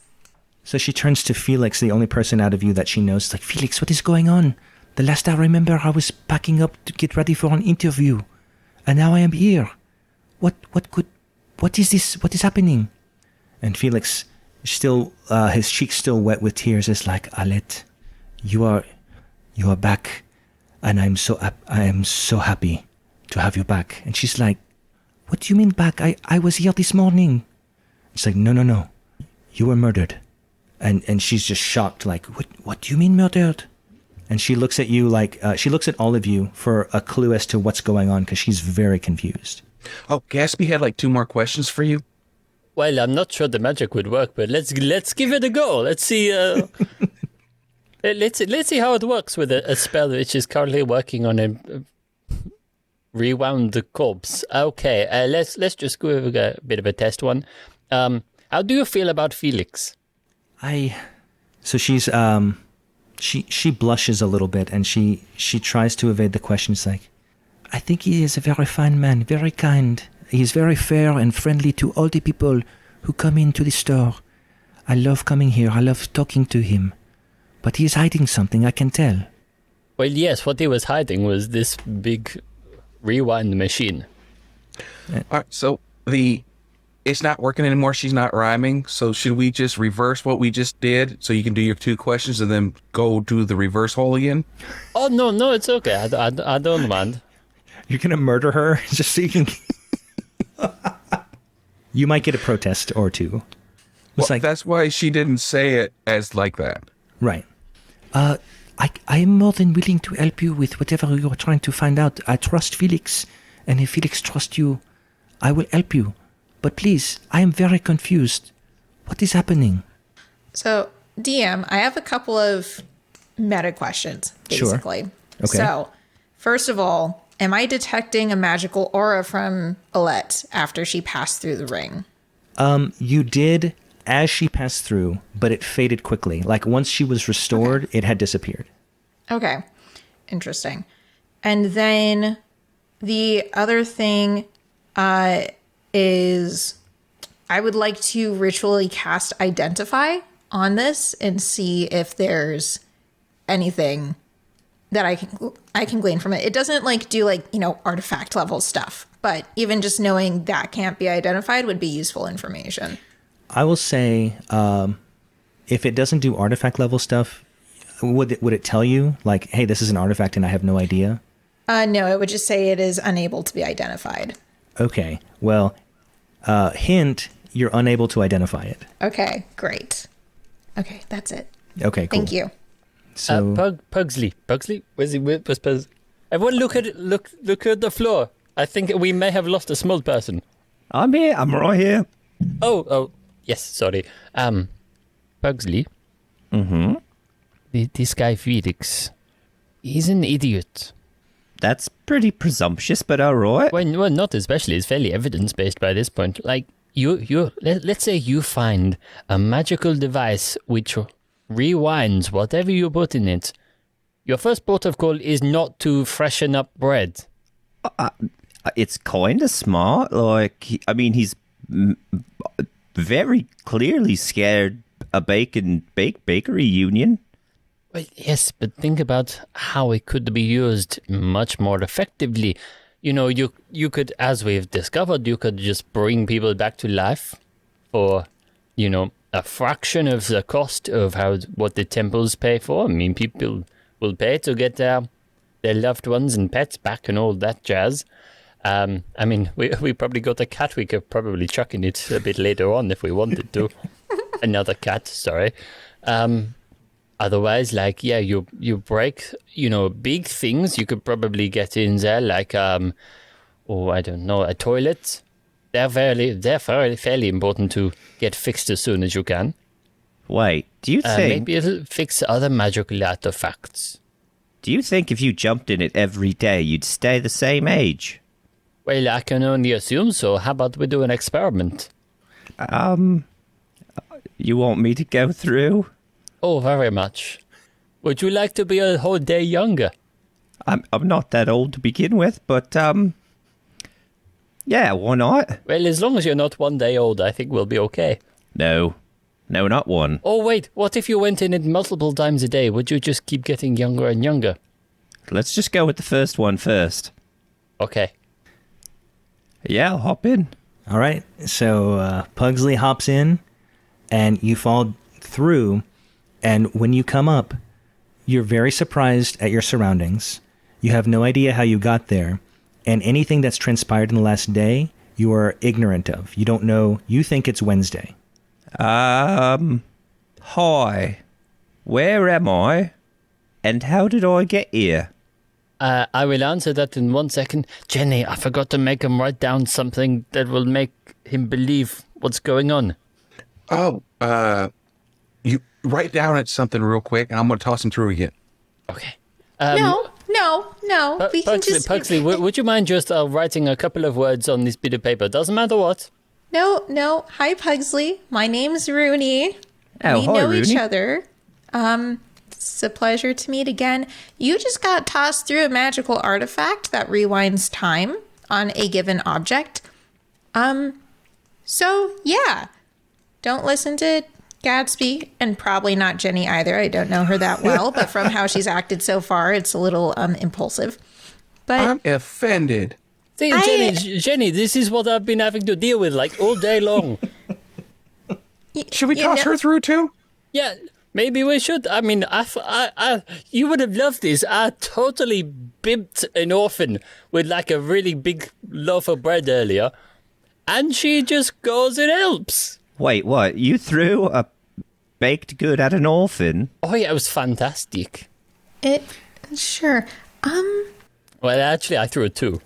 So Felix and Alette at this point are looking at all of you like, these people are crazy. And, Well, two of us. well, they're lumping you all together because you're part of the same guild. But Dang it. Felix has that competing thought, and the other one is just overwhelmed gratitude that she's alive. And then you hear him whisper to her or talk to her and say, Alette, we found you dead. We brought you back, but your memory is gone from... sorry, that's Alette's accent. I forgot. We brought you back, and your memory is gone. I do not know what to do. Can you tell me what your plan was for what you think is today? Today is actually Thursday, but I believe you think it is Wednesday. Do you have any plans for later today? And you hear Alette say, yes, I was investigating the pet store across the street from you, and I was going to meet an informant. He is a former mafia, I think, but he put that life behind him. I have on very good authority that he no longer wants to be associated with his former profession, and he was going to tell me all about it. I believe there is some kind of smuggling that is happening across the street, but I do not have proof. But something is very odd about that place. So I was going to meet him. His name was Tony. Well, it seems like Tony was the one who killed you. What? Yeah. Are you sure he wouldn't have been put up to it? Or was trying to, lure you there? Maybe he got hired by the people doing the smuggling, and so they wanted to keep you quiet? I do not know. I cannot tell. I know that he used to work for the Safiosi, but now he got in trouble. Actually, I think he ran into your guild last year and was put behind bars. Now he was trying to reform, and he was very good informant for me for many situations. Like, I talked to him repeatedly, but now I do not know why he would want to kill me. Maybe we can find him. He has a very predictable schedule. You say it is Thursday, correct? Well, wait, it's Wednesday, actually. Is it Wednesday? No, it's Thursday. Well, if It's he's... Thursday? Yeah, you got put through the ring too, remember? Oh, We said bro. that? Yeah. Jenny, put him through again. Jenny puts him through again. No! Oh! Actually, I don't know. This is probably not going to go well, but I'll say make a grapple check against Pugsley, which I think that this is the smallest fire-breathing kitten against the largest fire-breathing kitten. So I'm very curious how this will go. Real quick, when I agree to this guest spot, my writer specifically says no dice. Okay, we'll make up a number then. Is it 80. strength for me? Yeah, it would be a strength check. Strength Or check. athletics or dexterity check, whichever you prefer. I got a 25. I have a 30. 30? Okay, so it is a battle for the ages. You guys are grappling each other, but Jenny gets the advantage, is able to, as Pugsley tries to slip through her grasp, she grabs him anyway and kind of does a reverse dunk into the portal. And then you feel, again, very confused. You think it's Tuesday afternoon, and you're not sure what's going on. Hello? Where am I? We cannot keep doing this. Well, that was an experiment. Now he thinks it's Tuesday. So we know it's 24 hours. 6, it's Tuesday. It is Tuesday. I gotta go pick me mum up. Oh, no, it's... Hi, Pugsley. Pugsley, you have been in a horrible accident. Gatsby. He looks around like, is there anything wrong with him? You have been dead for 50 years. What? No. Yes, we've only just found a way to bring you back to life. This is your granddaughter. You might not Hi. remember her due to degradation. I'm Jenny. So Alette sees what's happening, and kind of a look of disgust crosses her face and says, I'm going to find Tony. You may come with me if you like, but I need to talk to him and find out why he did what he did. And she stands up. We'll be there. We'll come with you. Don't worry about it. She starts walking out the door. Like, she's just like, she's determined. You know, we could just investigate the pet shop across the way. But I'm not saying we're not going to. We will get down to it eventually. We just need to find out the capabilities of his incredibly powerful magical artifact. Yeah. Okay, Felix is torn. He's curious what you're going to do. He doesn't want to leave you alone with the artifact, but he doesn't want to leave Alette alone to face potentially her murderer. Oh, don't worry, Felix. So- We can take it with us. Okay, make a strength check On Felix or the stone? on the stone. I assume Oh. you're trying to move the stone? Yeah. That's going to be a 28. It does not budge one bit. Never mind. So... Oh, God. I can't believe I'm probably doing this. Runii, if it makes you feel any better, you are more than welcome to go with Felix and Alette and just scope out the pet shop across the way, and we will be with you in maybe 10 to 15 minutes. Don't worry about it at all. So, Runii is just going to look at you, Gatsby, and just say, you know, Gatsby, I really do think you should leave. And she's going I've to heard that cast... before. I have heard that far too many times. She's going to cast Chaos, which is a 5th level spell. Tell me what that does. You place a magical command on a creature that you can see within range, forcing it to carry out some service. If the creature can understand you, it must succeed on a wisdom saving throw or become charmed by you for the duration. While the creature is charmed by you, it takes 5d10 physic damage each time it acts in a manner directly counter to your instructions, but no more than once each day. I can end the spell early, which I do plan to eventually. But there's going to be chaos if Gatsby stays here.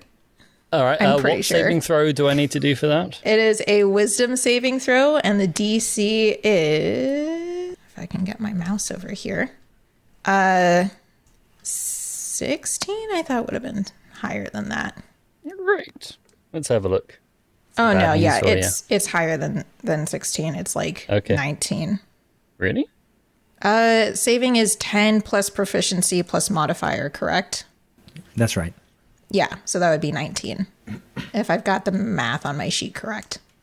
Well, let's see. My spell save DC with a +5 to my charisma is because it's 8 plus your. Oh, it's 8. Okay. Yeah. Yeah, so plus that'd be proficiency 17. plus modifier.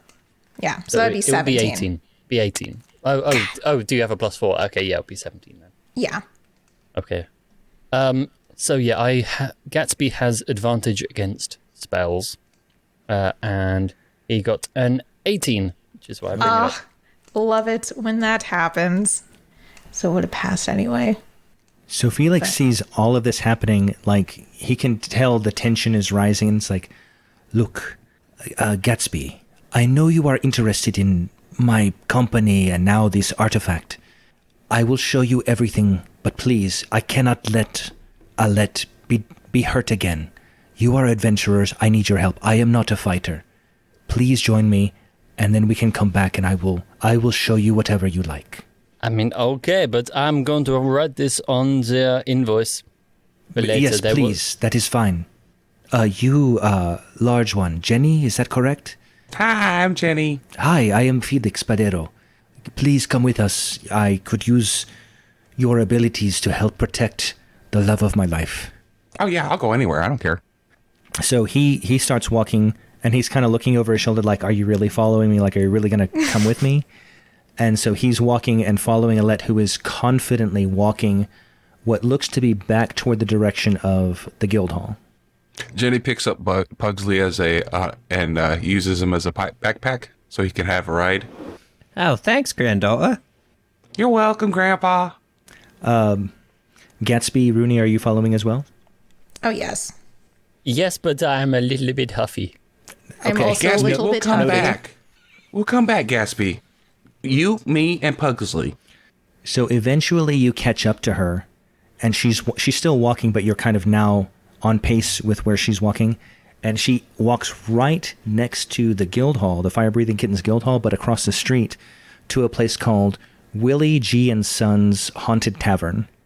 And so, Gatsby, you recognize this as the former vegetable place, Sunflower Sundries, that is now partly your tavern, and that's where she's walking. And she walks right in. Felix, if you get the opportunity, can we move this artifact into this pub for no particular reason? Perhaps Not now, later on. I would say that I have attempted to move it to a more strategic location, a more convenient location for myself, and it is immovable. I do not know what it would take to move it from its current location. I don't know how long it has been in its current location, but I have found no way to move it. Perhaps you, with your advanced knowledge and the people that you know, may have an idea, but I am at a loss, I'm afraid. Oh, don't worry. I know some real proper nerds. Very They'll well. get it sorted out. Have no fear. So Alette walks in, and you see a sign over the tavern that says Hades Night. And so as you get closer, you hear a lot of Infernal being sung. Like there's a lot of songs being sung in Infernal. Which of you can speak Infernal? Now you are speaking my language. Oh, I actually can. Okay. Nope. I cannot. Okay, so Pugsley and Gatsby hear very festive, almost like soccer songs just being sung. And as you get closer and walk in, you see there's a lot of undead, tieflings, demons. They're all there because it's Hades Night, and they're very it's kind of like a meetup, and they're very excited to get together. You see Alette walking toward the corner, and in the corner you see a human man, very large, dressed in black leather armor, and he's just knocking back an ale. What Now, does that soccer music sound like exactly? I was about to ask the same question. We need to hear it. Yeah. Oh, man. Yeah. All right. Immerse me. It would really help my mental picture. All right. If you Immersion. could hear. Yeah, it really helps immersion. We need it twice. Once to where we cannot understand it, and then once where they can't understand it. Once in the original version and one translated. All right. While you walk in, It's for the listeners. you see darts being played on the left. You see card games being played on the right. And throughout, you see people just kind of singing and celebrating. And to the non-infernal speakers, it sounds like... To my the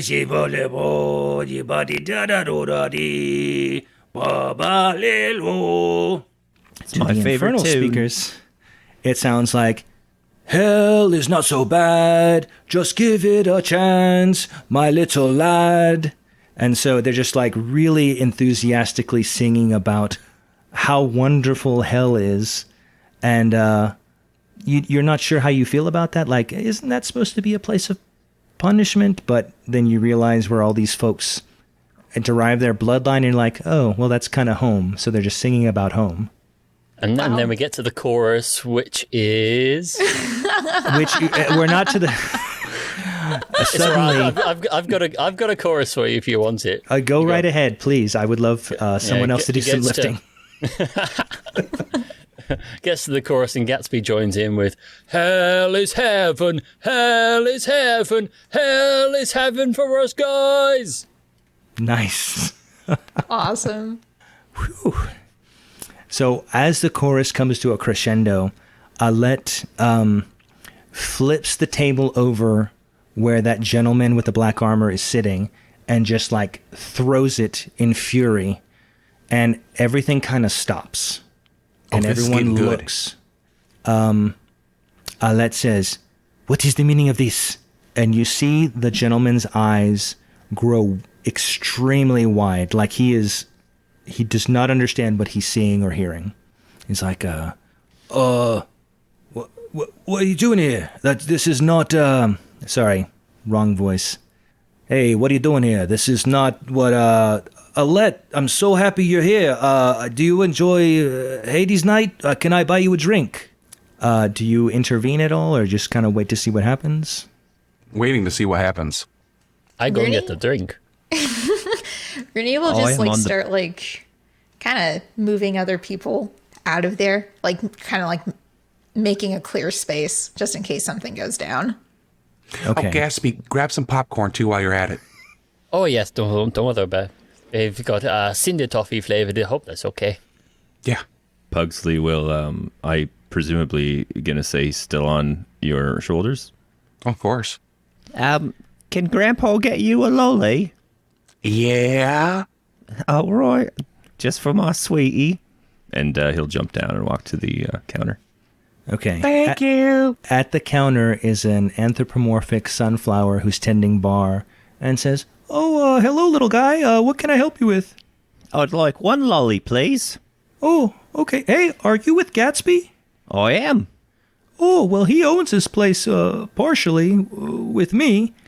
Yeah, here, on the house. Oh, perfect, because he said put it on his tab. Oh, no problem. Here you go, buddy. Thank you. And I'll walk back over and give it to Jenny. Yay. There you go, sweetie. Thank you, Grandpa. No problem. Alette, who is much smaller in stature than this gigantic guy, very muscular, very grizzled face, scar across his left eye. She's getting right in his chest, like poking him, like, "You said you were reliable. I've spoken so many times, but now you try to murder me. You actually murder me." And she's just poke, poke, poke, poke, poke. And he's like, look, it wasn't me. Like, you're still alive. What are you complaining about? It's like, I've never been so insulted. I relied on you. I needed you. And she said, I will write about this, and you will never hear the end of this. And so she announces to the room that she writes for the Guaso Gazette, like Gatsby does, and is going to have an expose. I thought I recognized her. And she I didn't really. I barely go into the office. and she's gonna take him down, and anybody that's friends with him better watch their back. And so she starts storming out of the bar. Everybody's just quiet and just kind of like on edge. And you see Tony starting to follow Alette with a growing look of fury. Catching that look, I'm just going to go and cast Ode to Luke's Resilient Sphere on Tony. Describe so- what that does. Let's see. A sphere of shimmering force encloses a creature or object of large size or smaller. An unwilling creature must make a dexterity saving throw. And so that would be a dex save of 17.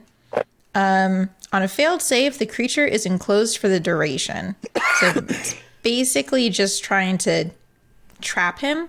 The sphere can move, but because it's a sphere, it can't like go through the door. So it basically like, I want to catch him before he exits so that he's Okay. like, basically trapped within here. All right. So he rolled an 8 plus 6, 14. Yes. So that fails. And so this sphere, is it visible or is it invisible to him? It says shimmering force, so I imagine it's kind of like mirage-y looking. So he can tell, like, he notices that the air around him seems different, but otherwise he's unclear as to what's happening. But he's so focused on Alette that he's following her out the door. And when he gets to the door frame, he's stuck. Like the sphere pounds itself against the door frame, and he gets more and more agitated, and it's like, "Hey, what the hell's going on? I gotta get out of here. Hey, who did this?" And so he's looking around as to who did this to him, because he's familiar with magic, not super familiar, but he knows this is a magical thing, and he's looking around for. It's like, "Get me out of here." Rudy will go. You didn't say the magic word. Now. Oh, that's not it. Jenny, would you mind holding him in place just so he can't run around a little bit? Oh, I can give him a hug. Oh, good. All right, make a strength check. That is going to be 29. Yeah, you manhandle him easily. Like, he is stationary, and he's kind of hitting against the sphere, knowing that he's trying to feel if there's a weak spot or an open space, and but he is immobile. And so you've got him exactly where you want him. Everybody is still looking and getting very nervous. Hands are reaching to weapons in case it escalates, but nobody wants to start anything just yet. And so the ball's in your court. Do I have him by the sphere or do I have him by himself? I imagine by the sphere. Runii, would that be the way the spell works? Mm-hmm. Yep. It's basically like a glass ball, you know. So she's shaking it, telling him to calm down. Calm down, calm down, calm down. So he's ricocheting off the sides of the sphere, and you just hear grunts of, all right, just leave me alone. Stop said shaking I have to it. hold you. Please, stop shaking it. That's the magic word. And so you stop shaking, and he just kind of collapses to his knees and his hands like, all right, what is it you want? What is it? What can I do for you? Oh, we just want some information. That's all. All right, can we take this outside? I don't want to talk in front of everybody here. It's none of their business. What do you guys think? I feel like we should say no. The ball won't fit through the door. That is true. All right. What do you want? Well, apparently you murdered someone. Care to tell us why? Look, that life is behind me, all right? I used to murder people, and he sees... Are any of your tattoos, your fire-breathing kitten logo tattoos, visible? Mine's on the back of my... Sorry. Rooney's is on the back of her left hand. Okay. Jenny's is 1, so no tattoo artist will actually tattoo a 1-year-old. So she has a badge on the front of her poncho. Okay. Pugsley's, nobody can see. It's actually on his lower back. Okay. And Gatsby doesn't have one because he wandered into the tattoo office and goes, "Oh no, I've already got one." Okay. Wandered out again. So he sees the tattoos on both Jenny and Runii. And Badge, says, not tattoo. Oh, sorry. The badge, the insignia, I'll say. He sees the insignia and it's like, yeah, I used to kill people for the Safiosi until you guys, you fire-breathing kittens, got in my business. And now I'm reformed, all right? I don't do that no more. Jenny shakes the orb or the ball and says, "Tell the truth," and then stops shaking it. So he is ricocheting again. It's like, all right. That lady that poked me in the chest, that Alette lady. I used to give her information. I'm still connected. I still know folks in the family, but she was asking a lot of questions about my friend, and I wasn't having it. And as it turns out, I get a contact from this guy I never met before, Improbus or whatever, and he tells me to set up, and he sees Felix, that guy, and so I just decided to kill 2 birds with 1 stone. I was gonna kill this broad anyway, but now I'm gonna get paid for it by setting up this guy. So I ice pick her, I put her in his shop, boom, 2 jobs done. Yeah, well, you didn't finish the job, dummy. Yeah, but now you got no proof. What did I do, right? You just confessed to it. Oh yeah, where's the body? Suspicion of murder. You don't need one. Well, and besides, we have a hotshot writer right over there that can make up all sorts of BS, and you're going away for a long time. Oh, this guy? Yeah, hadn't he been sued like 13 times or something? Yeah, good luck. They never I stick. would like to point out that I've successfully defended myself all the time. Yeah, all right. Well, what do you want from me? Maybe we can make this go away. I want you in jail. You're dumb. Oh yeah, well you're ugly. She shakes the ball. So he shakes all over the place, And he thinks to himself, I'm an idiot. I should not have said that. And Yep. and so he says, all right. You're the most good-looking whatever you are I've ever seen. Hey, 1 second there. She's like 1 year old. I can appreciate beauty no matter what. It's not sexual or nothing. That's gross. You're an Well, icky old man. Time to put you in jail. Pugsley, are you going to let this guy talk to Jenny that way? If there wasn't a glass bowl around him, I'd be putting an arrow right between his eyeballs about now. That's I can my try to stuff you in. granddaughter. You can I hear can try to stuff you swords in. being unsheathed, like they can tell something's escalating, and you get the feeling that everybody there at Hades Night is kind of itching for a fight, and you're outnumbered approximately 20-1. Jenny tries to shove the orb through the door to kick it down the road to the police station. Okay, make a strength check. Oh, that's not going to be as good. 17.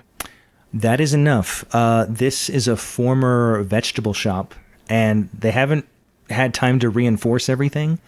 And so the door frame, although the sphere wasn't able to get through because it was just a passive barrier, as you shove it through, you destroy, you make a sphere-shaped hole through the door frame, to the You mean lament a of... circle. Yeah, I guess in a two-dimensional space, it would be a circle. Gatsby, I gave you a hobbit door. Let's go. Sunflower's Well, like, that's good. I "Hey!" was planning on doing that anyway. So all of you follow the sphere. You start kicking it down to the town guard or the yeah. jail. And he's trying to run to keep up, but as you're pushing it, it's a little bit faster than he can run. So sometimes he's running, and sometimes he's caught in the centripetal force of just kind of going around the sphere. But he's trying to catch his balance and trying to run so he doesn't suffer that indignity. Oh, and she's also kicking it up as well. Oh my gosh. He is freaking out. He's thinking less now about the consequence of jail and more about you kicking him into the air and he's tumbling around this ball. Are you singing the soccer song too?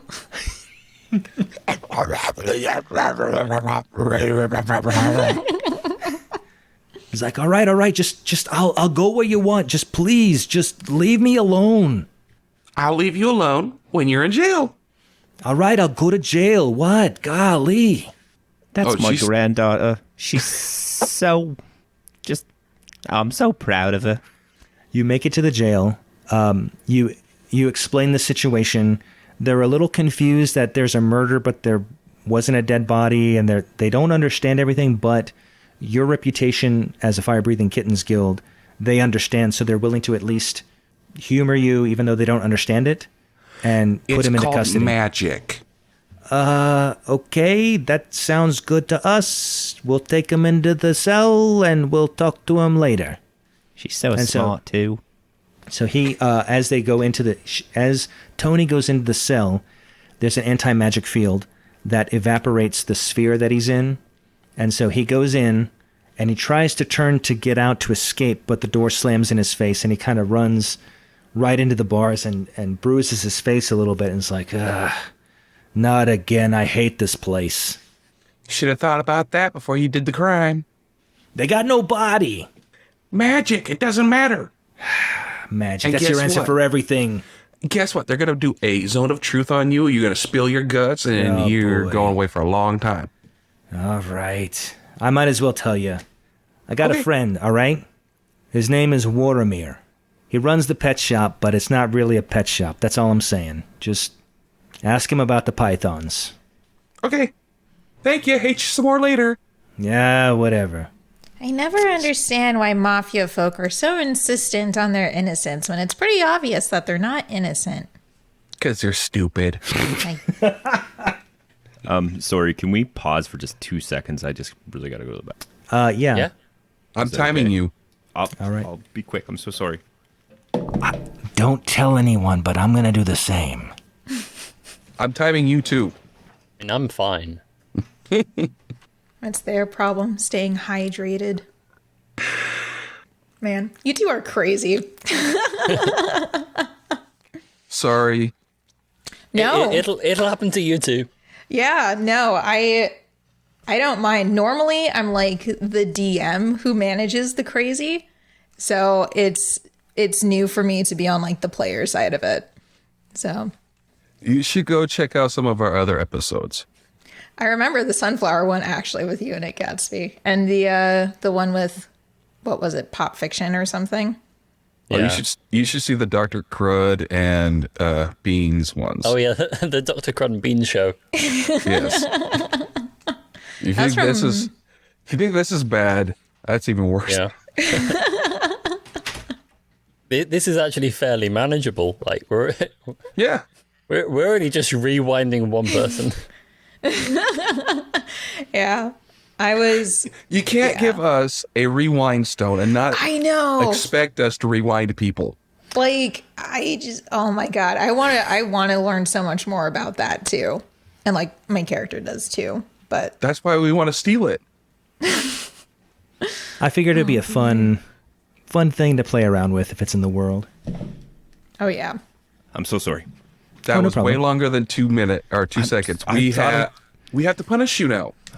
Well, let's give him some credit. He probably washed his hands. That took some time. I did not at all. I just ran back Oh. in here. I'm so sorry. Dude, I'm trying to help you. What's up, man? I appreciate it. You outed yourself. Okay. All right. Going back in session in 3, 2, 1, boom. So you depart from the jail cell, and then where are you going next? Pet shop. definitely the pet All shop. right. Are you... Felix has been following you the whole time nervously, but his concern is for Alette. And Alette is hesitant because the last time she got close, she got murdered. But she sees the four of you and is like, okay, maybe this will be different. And so she will follow you, but kind of at a distance. You know, you two can go back to the bread shop. That's right across the street. That way you don't get murdered. We can steal stuff and you don't have to be witnesses. I was just wait. Well, I don't know about that second part, but I was just about to suggest you two stay out of harm's way. Okay. Felix says, I agree. I have lost you once before. I will not do that again. Well, if worse comes to worse, we just shove her through the hole again. True, but I would prefer her not suffer that indignity in the first place. I appreciate it. I think if you need the portal, please, after your engagement or whatever your conversation, if anybody is hurt, we can manage. Oh, don't Sounds worry. good. That's coming over to my bar just as soon as we can get the nerds to figure out the right spell to move it. Well, I mean, you might have to move the bar to the stone, too. I mean, keep that as an option. Well, I mean, that's not going to be too much of a difficulty. I mean, like, let's face it, if somewhere down the line, if we put all the official bread people out of business, this guy goes out of business, hey, there's some free property to go around, so we can just open another bar. All right. So you make your way to the pet shop, and then as you get to the street where both of them lie, Alette and Felix go to the bakery, and they sit at the window just kind of watching. It's just from the safety of that place, with the lights off so nobody knows that they're there.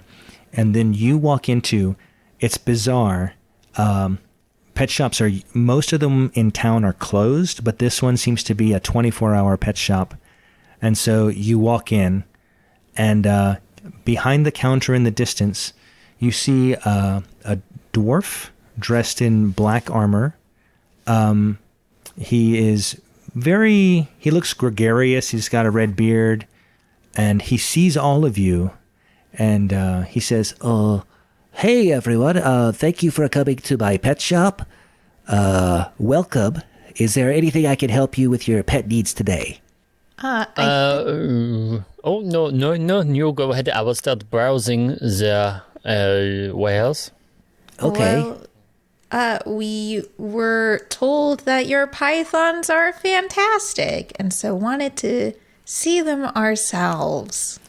When you say the word python, his body stiffens a little bit, and he's like, "Oh, is that a fact? Yes, they they actually come from Albion.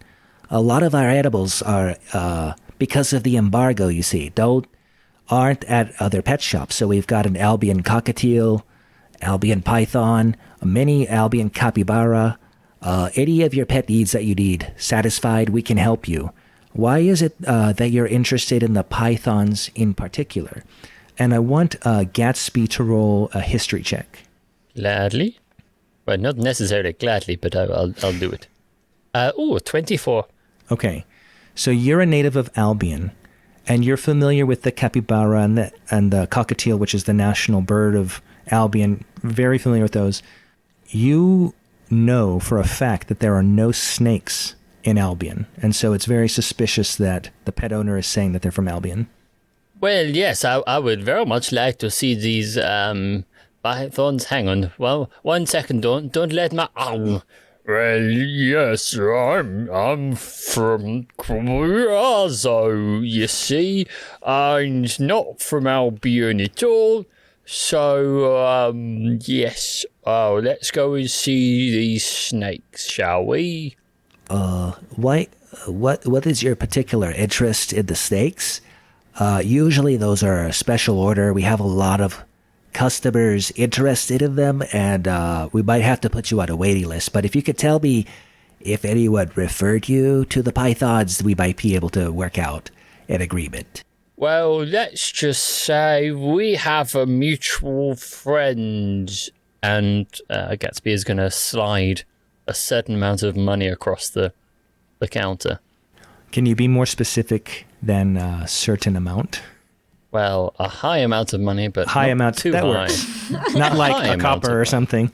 Okay. 1 copper piece. Right. Okay. So he sees the money and he gets the picture. It's like, oh, okay. Go ahead. Follow me to the back. And so he goes to the back and he opens the door, leaves it open for you to follow him if you choose. And as he opens the door, you see kind of an expansive, almost like a backyard, but it's all gravel. And there seems to be an edifice in the middle of it that's a dome with a door on it. And that's all you can see kind of from peeking through the door, but he's walking toward that. Well, it's a lovely place you've got here. Gatsby, what's wrong with your voice? Nothing's wrong with my voice. Don't worry about it. I'll explain later. Okay. Grandpa, come on up. We're going. All right, sweetie. I'm coming. Get on my back. And I'll climb up on her back. And as Jenny leaves, she is going to dip into the till. Okay. I know how ridiculously high your sleight of hand is, so I'm not even going to have you roll. You find 54 gold in there. I will scold her, of course, though. Yeah. I think Jenny, that's appropriate. That's Well, not something that is nice to do at all. Can you roll high enough to get past my sleight of hand? No, I was just making sure that you gave me some. You can't even see it. Ha! It's a family tradition. I assume he knows exactly what's going on. You're walking toward a till, and all He's of a not sudden actually you're family. He doesn't even know her. She doesn't know him. I believe it in my heart. All right, so I assume you follow him to the back? Yep. Yeah. Okay. You get to the back. It's a pretty desolate-looking area. Like, this clearly was not a pet shop for very long. It looked like a bookstore, and they just retrofitted the bookshelves to accommodate cages and whatnot. As you go into the back, it's kind of like just this very dirt and gravel backyard with high walls in the back with broken glass on the top to prevent people from climbing over. He walks to the dome, and he turns back and says, who did you say sent you again? We didn't. Oh, okay. That. You understand, wink, wink, nudge, nudge, and all that? Oh, yes, of course. And so he winks back at you, and then he speaks to the door. He says something that is whispered, so you can't really detect it.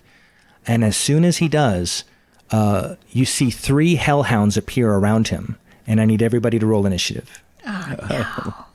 Oh, bother. Bad doggy. bad jockey indeed. 16. 11. I'm so focused on my voice, I got a 10. I got a 3. You are so focused on my voice too. What did you get, Sense Gatsby? me. At 10. 10. Okay. So, I will say just for, I'm going to have them all go together just to prevent difficulty. Also, from a distance standpoint, I'm going to assume you're all grouped by the back door that you just crossed the threshold of. He's in the middle of this backyard about 30 feet away, and the edifice is right in front of him. The hellhounds up here flanking him. So, and now they're all facing you. And so first will be Jenny. Quick question. Is Pugsley a melee fighter or distance? He's an arcane archer. So a distance. So Jenny's going to grab him, toss him onto the roof, and scramble up there as well. You're going to... Okay. I'd make you roll, but... Yeah, you got it. So you shimmy up. It's a 1-story, and so you're able to find a column with a little bit of brickwork, and you're able to find purchase with your giant hands. You climb up, and you're able to very she's stealthily. 10 feet long, tall. I mean, more than likely, she just puts Tiptoes. it up. Yeah, jump. Okay, it's done. You're up there right next to Pugsley. So yeah, free movement for you, Pugsley. That's cool. So that's your movement. Good job, sweetie. Do you want to do an action? I can do an action. I have a bow. Let's see. Yes, I have a short bow. Now, I have 2 scabbards. I have the people scabbard and the animal scabbard. Grandpa, is it the people scabbard or the animal scabbard that I use on these things? I would say the people scabbard. So she takes out an arrow from the people scabbard. You see the head of the arrow is actually a fist with the middle finger sticking up. All right. And she fires at, Grandpa, am I hitting the hell doggies or the mafioso idiot? I'll hit the idiot. Okay. She hits the idiot. Shoots at the idiot, I should say. All right. That's going to be a 20 dirty to hit. That hits. That What's your hits. damage? Well, I don't have anybody near him, so I don't get sneak attack. So that's going to be regular old damages. That's going to be 9. 9 damages Okay. to his booty. Cool. Anything else? No, I'm pretty happy with that. Cool. So it's their turn. So Moromir is hit by the arrow, and he's very frustrated, and he looks at you with disgust, and he's like, "Oh, I'll get you." But before he does that, he makes a move toward the group that's on the ground, and so that would be Gatsby and Runii. He gets to Gatsby, and he strikes him with his short sword, and he has the stats of an assassin. So what that grants him is he has this feature called Assassinate, and so it says during its first turn, the assassin has advantage on attack rolls against any creature that has not taken a turn yet. Any hit the assassin scores against a surprise creature is a critical hit. So he's gonna, since Gatsby hasn't gone yet, he's gonna try to hit him. I rolled with advantage 19. Yep, that hits. All right. He hits you with a... Oh, that's not very much. Oh, good. That's good. It's a 6 damage. Oh, but then that's 6 damage piercing, but then there's also 14 damage poison. Why do you hate him? Hey, man. Well, you're getting in his multiple reasons, business. I imagine. And so he moves toward, right in front of Gatsby, tries to stab him, and then as a bonus action will disengage and kind of go back to his hellhounds. Okay, so after I got hit that one time, I will use my reaction to cast Hellish Rebuke. Okay. So I basically... It says, you point your finger and the creature that damaged you is momentarily surrounded by hellish flames. Now, within the fiction, Gatsby just raises his middle finger straight at I can see a theme to this this fight. person. Yeah, and you need to make a dexterity saving throw, which as an assassin shouldn't be too much of a difficulty, but you take 3d10 Oh my gosh. damage on a failed save. So he rolled a 1, and even with his modifier, that is not enough. And so how much did you say? Lovely. 3d10, I'm just rolling it now. Okay. 17 fire damage. Okay, cool. All right. And so that was a reaction to his attack, but he's still able to Yeah. disengage. Okay. So he's back with his Hellhounds. Let's see. Now it's the Hellhound's turn. There are 4 of them. One of them is going to line up. He saw what you did to his master. He goes in front of Gatsby again and does a fire cone. And so what that does is the hound exhales fire in a 15-foot cone. Each creature in that area must make a DC 12 dexterity saving throw. I imagine that includes me, right? Correct. Yes. They're trying to hit both of you. Gatsby got a 17. Runii got a 16. So that passes. So it would have been 18 damage, but you take half, so 9 damage each. Luckily, Gatsby is also resistant to fire damage, so we'll Nice. knock So that down 4? to 5. I think it's 4, right? Because, You round down. yeah. Mm-hmm. Whatever you please. I'll let you.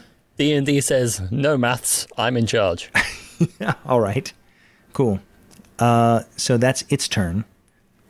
Second Hellhound will try to jump on the roof, but cannot. And instead will do a fire breath on you two up there. And so you will have to make a dexterity saving throw, Pugsley and Jenny. That's an 11. That's going to be a 29.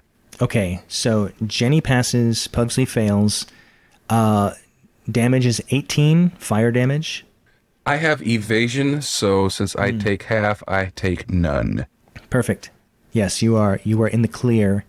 As the flames lick around the roof that you're on, it is made of wood, so it starts to catch fire because this blast of fire was intense, and not only is Pugsley damaged now, but the roof around you is kind of weakening in the structure, specifically where you're at. He's burning down your house. Why'd you let him do that?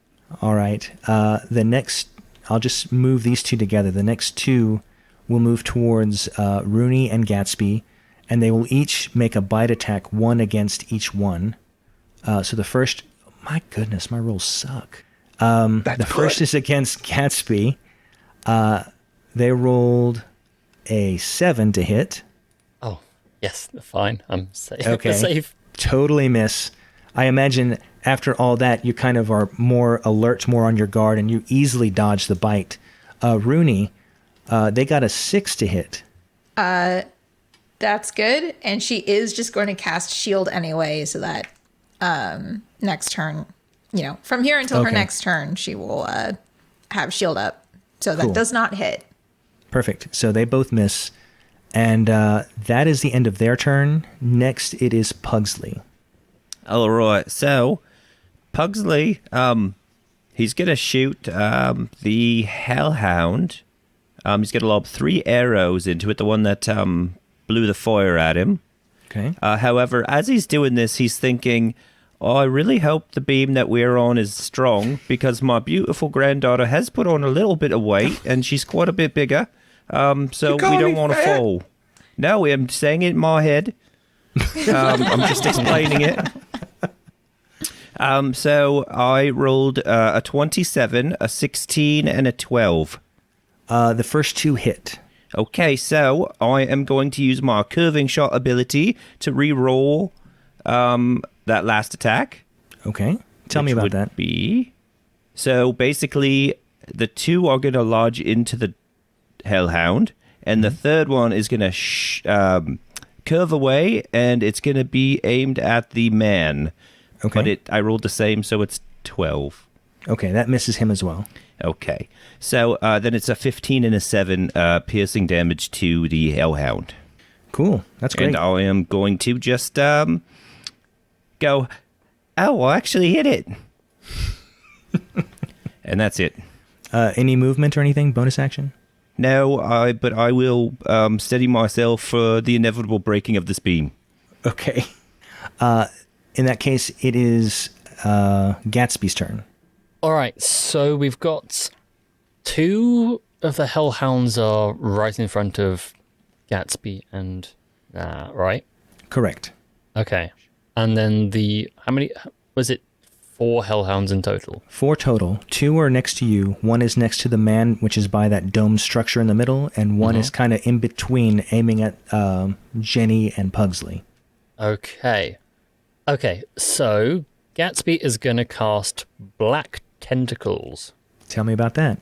So, Gatsby gives Daisy a squeeze, and enormous 20-foot long black tentacles spew from her maw in all directions. So mechanically, the tentacles fill a 20-foot square on the ground that we can see within range. So we're going to do the 20 feet in front of us 2. Okay. So whenever a creature enters that area for the first time on a turn, or starts its turn there, it needs to do dexterity saving throw or take some damage, and it will be restrained if that's the case. Or if a creature starts its turn in the air and it's already restrained, then it automatically takes the damage. So that stuff happens on your turn, not mine. Okay. But a creature that is restrained can use its action to make a strength or dex check against my spell save DC, and on a success it frees itself. So it's basically just a writhing black mass of tentacles which will attempt to stop whatever's in there from attacking us. Nice. That's, I think, is fair enough. very descriptive. So these tentacles start oozing out of Daisy and surround the area, and so it's capturing the first 2 that are in front of you, and then also the one that's halfway aiming at the people on the roof. And there you can see a look of slight panic and confusion, like they're not sure what's happening there, but it'll be interesting when it gets to be their turn again. Oh, I mean, if they're from hell, they'll recognize that magic. Oh, then they're like, oh, not you, Jeff. All right, is that your turn?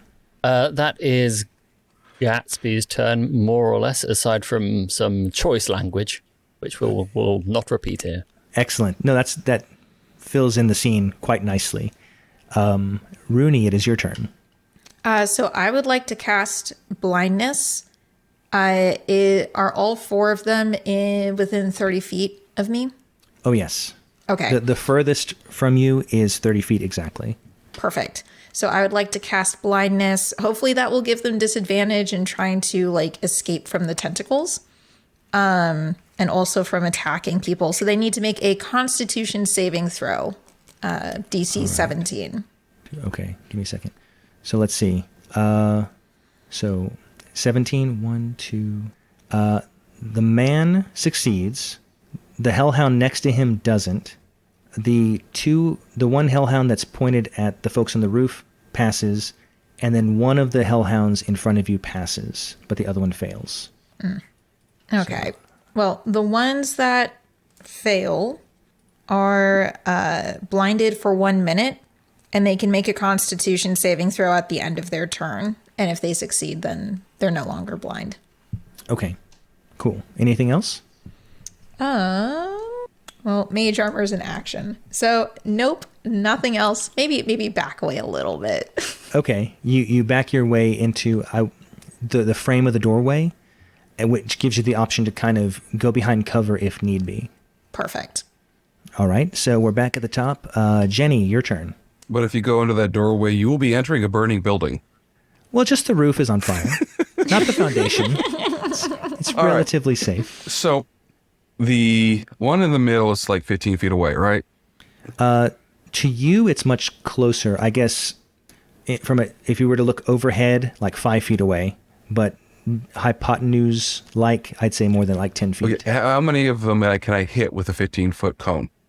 So 2 of them are on your right, close to the structure. 2 of them are on your left, next to your friends, and 1 is directly in front of you below. They're all below you, but 1 is in the middle, 2 to your right, 2 to the left, but the ones on the left are also by your friends. Okay, so she's going to position herself to where she can get the roof that's on fire, the one below, and the 2 that are 15 feet away or less. Okay. And she's going to breathe her breath weapon at him, which is cold damage, Perfect. which is going to put out the fire on the roof. Nice. And I think the hellhounds are particularly susceptible to that, if I'm not mistaken. I hope so, because they're made of fire. It doesn't say. It just says they're immune to fire. Okay, so just normal. That's normal no fun. Go ahead and roll. No, it's Or what? next saves. I'm sorry. It's still Dex no save, that's fun. They're correct. supposed to like be double damage because it's cold. You know what? I'll give it to you. They're from hell. They don't know what cold is. All right. Dex save. That's 1. That's 3. So let's see. You two would get... 3. What was the DC again? I never told it to you. Okay. So the man gets a 13. Fail. The hellhound next to him gets an 8. Fail. The hellhound closest to you that you angle to hit alongside the roof gets an 18. Success. Okay. And so 22 on a fail, half as much, which would be 11 on a success. And the fire is out. oh, but it's double damage to the hellhound. I gave that to you, right? Yes, you did. So it'd be 44 on the hellhound that did not save and 22 on the one that did. Okay, I will say both the one that failed and the one that saved from a hellhound perspective, they're on death's doorstep. As much as a hellhound can look that way. Hey, Grandpa, that's all you got to do. Oh, and the roof is now safe. A little slippery, though. Yeah, there's a little bit of ice. You're such a good girl. I know. Remind me to get you another lolly. Oh, I will. All right, it is their turn. Waramir is freaking out because he's seeing what you guys are capable of. And so what he does is to start things off, sorry to interrupt. Oh, yes. We're going to need 3 dexterity saving throws for 3 of the hellhounds. Right. Okay. So one gets a 12, one gets a 10, and one gets an dirty 20. Okay, so the 20 passes. Okay. The other 2, I'm just going to roll once for the damage. The other 2 both take 11 bludgeoning damage, and they are restrained. And can you remind me which ones these are? These are the 3 closest to you? Yeah, because there were 2 like right in front of Right. Gatsby and Runii, and then there was one which was about halfway through. So pick which ones you want to. Okay, I'll just go sequentially. One of the ones in front of you passed, so is not restrained. And the other one got 11 damage. 34. And the one in the middle is dead. Okay. Hey, you're welcome. Okay. So in that one of the tentacles kind of propels its squeeginess into the hellhound's mouth. And shish kebabs him. Not quite, and then it expands, and then just the hellhound kind of explodes, spattering all sorts of infernal goo Oh, gross. So over that middle area. as It looks really Waramir disgusting. looks at what happens with the tentacles and gets goo on his face from his former guardian or pet, he is just incensed. He sees the tentacles and wants nothing to do with it, so what he does instead is he drops his sword and pulls out his crossbow, and he aims at you, Gatsby, because he holds you responsible for the death of his minion. I mean, he should. Yeah, I think that's He perfectly should. appropriate. And so he gets a 12 to hit. Yeah, that hits. Okay, Oh, wow, you're so squishy. that is Oh, yeah. 9 I'm a piercing writer. damage, 9 piercing damage, and 20 sneak attack damage. So 29 damage. How is there sneak attack? Because he has 2 allies next to you, within 5 feet of you, Yeah, and so he's able to do sneak attack on you. Okay. that's why if I have to, I'm going to just throw my grandpa right next to that guy for shooting. And so he gets 2 attacks. The next attack will be against Runii, and he will shoot a crossbow arrow at you, and that is, a 25 to hit. Oh my god, yeah. That hits. And so that's 5 piercing damage, and, that's not so bad, 12 sneak attack damage. So 17 damage. Okay. Rooney's squishy too. All right, he commands his hellhounds to protect him. And so the two that are in front of, or I guess the one that's not restrained in front of Gatsby, retreats to come back to him. And so you'll get an opportunity attack, or both of you will, since you're next to each other. The one that's restrained tries to fight against you said it was a strength check, correct? Yeah. However, I am willing to let it run back to the master. Okay. On the condition, I'm going to make you a deal here, DM. All right. That it dies. That they just run back and form like a defensive ring. That's what I imagine they would do. That's what he wants them to do. Like he's damaged significantly enough that he wants them to sacrifice themselves for his benefit. You can see that in his face. I would let that happen. Okay. So they retreat to him. So the tentacle will let that other one go. Okay. Well then they both make their way back to him. You both get opportunity attacks on each of them. Oh yes, let's let the squishy people try it. A physical attack. That's a good idea. Is the one that's underneath me and Pugsley also retreating? That one was exploded by a tentacle. Oh, I thought it was the one in the middle that got exploded. Oh, there's one next to him, one that was next to you that set fire to the roof, and then two next to them. If that makes sense. So 4 total. No, and the one that was closest to you that set fire to the roof was destroyed by the tentacle. Oh, okay. The two that are that's fine. two that are closest. Okay, That's fine. all right. I just wanted Runii and an Gatsby? opportunity attack, but you took that away. Oh well, you're also on a roof, so you're pretty far away. Yeah, I'd say you're out of melee range at that point. Gatsby got a 13 minus 1 for a 12. Okay, that misses. And I'm going to save my reaction. I won't do an op attack. Oh, okay, cool. All right, they retreat to him, and they just kind of set in a defensive stance, and that's their turn. And so next will be Pugsley. All right. Hey, Pugsley, I have a fantastic idea. Yeah, I'm all ears. Oh, well, that's strange. I thought you were at least 2 arms, 2 legs. Not entirely all ears, I must say. But would you mechanically mind delaying your turn to let me do a really funny thing? I will allow it. Excellent. You won't regret it, I promise. Okay. Okay. So he delays his turn, and now it is Gatsby's turn. Okay, so here we go. And now he's going to regret it. Gatsby is going to cast Arcane Gate, All right.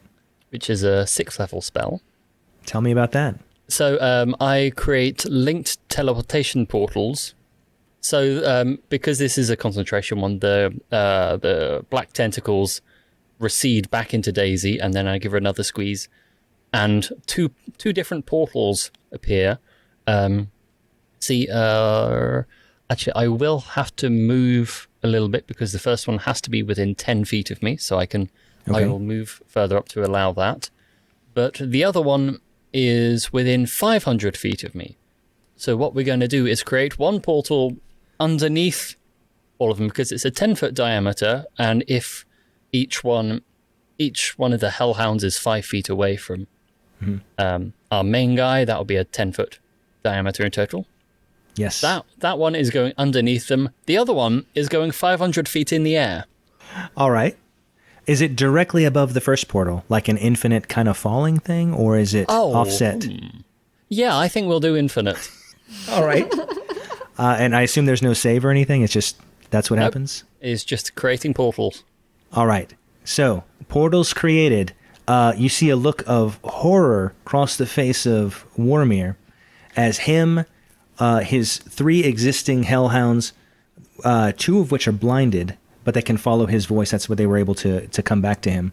Just start falling through the ground, appear in the air, accelerate, fall into the portal again, and repeat over and over. And you hear a shouting from him, and the hellhounds don't seem to be bothered by it. They're just falling and like, yep, this is happening. But yeah, they're Warmere screaming for his life. Now, Pugsley, have you ever been clay pigeon shooting? Actually, yes, this is perfect. This will help me busking skills. You've got some moving targets. I thought you might appreciate it. I very much appreciate it. I'm probably not going to hit them, but I'll give it a shot. Get that? Oh, I'm give sure it a you'll be shot. fine. You've got 10 minutes, at which point the spell ends and they smush onto the ground. All right. Well, I think I have enough arrows. All right, I'm going to say they're moving pretty fast, so I'm going to impose disadvantage on you just because it's a very difficult shot. That's all right. I got a plus 11 to my bow.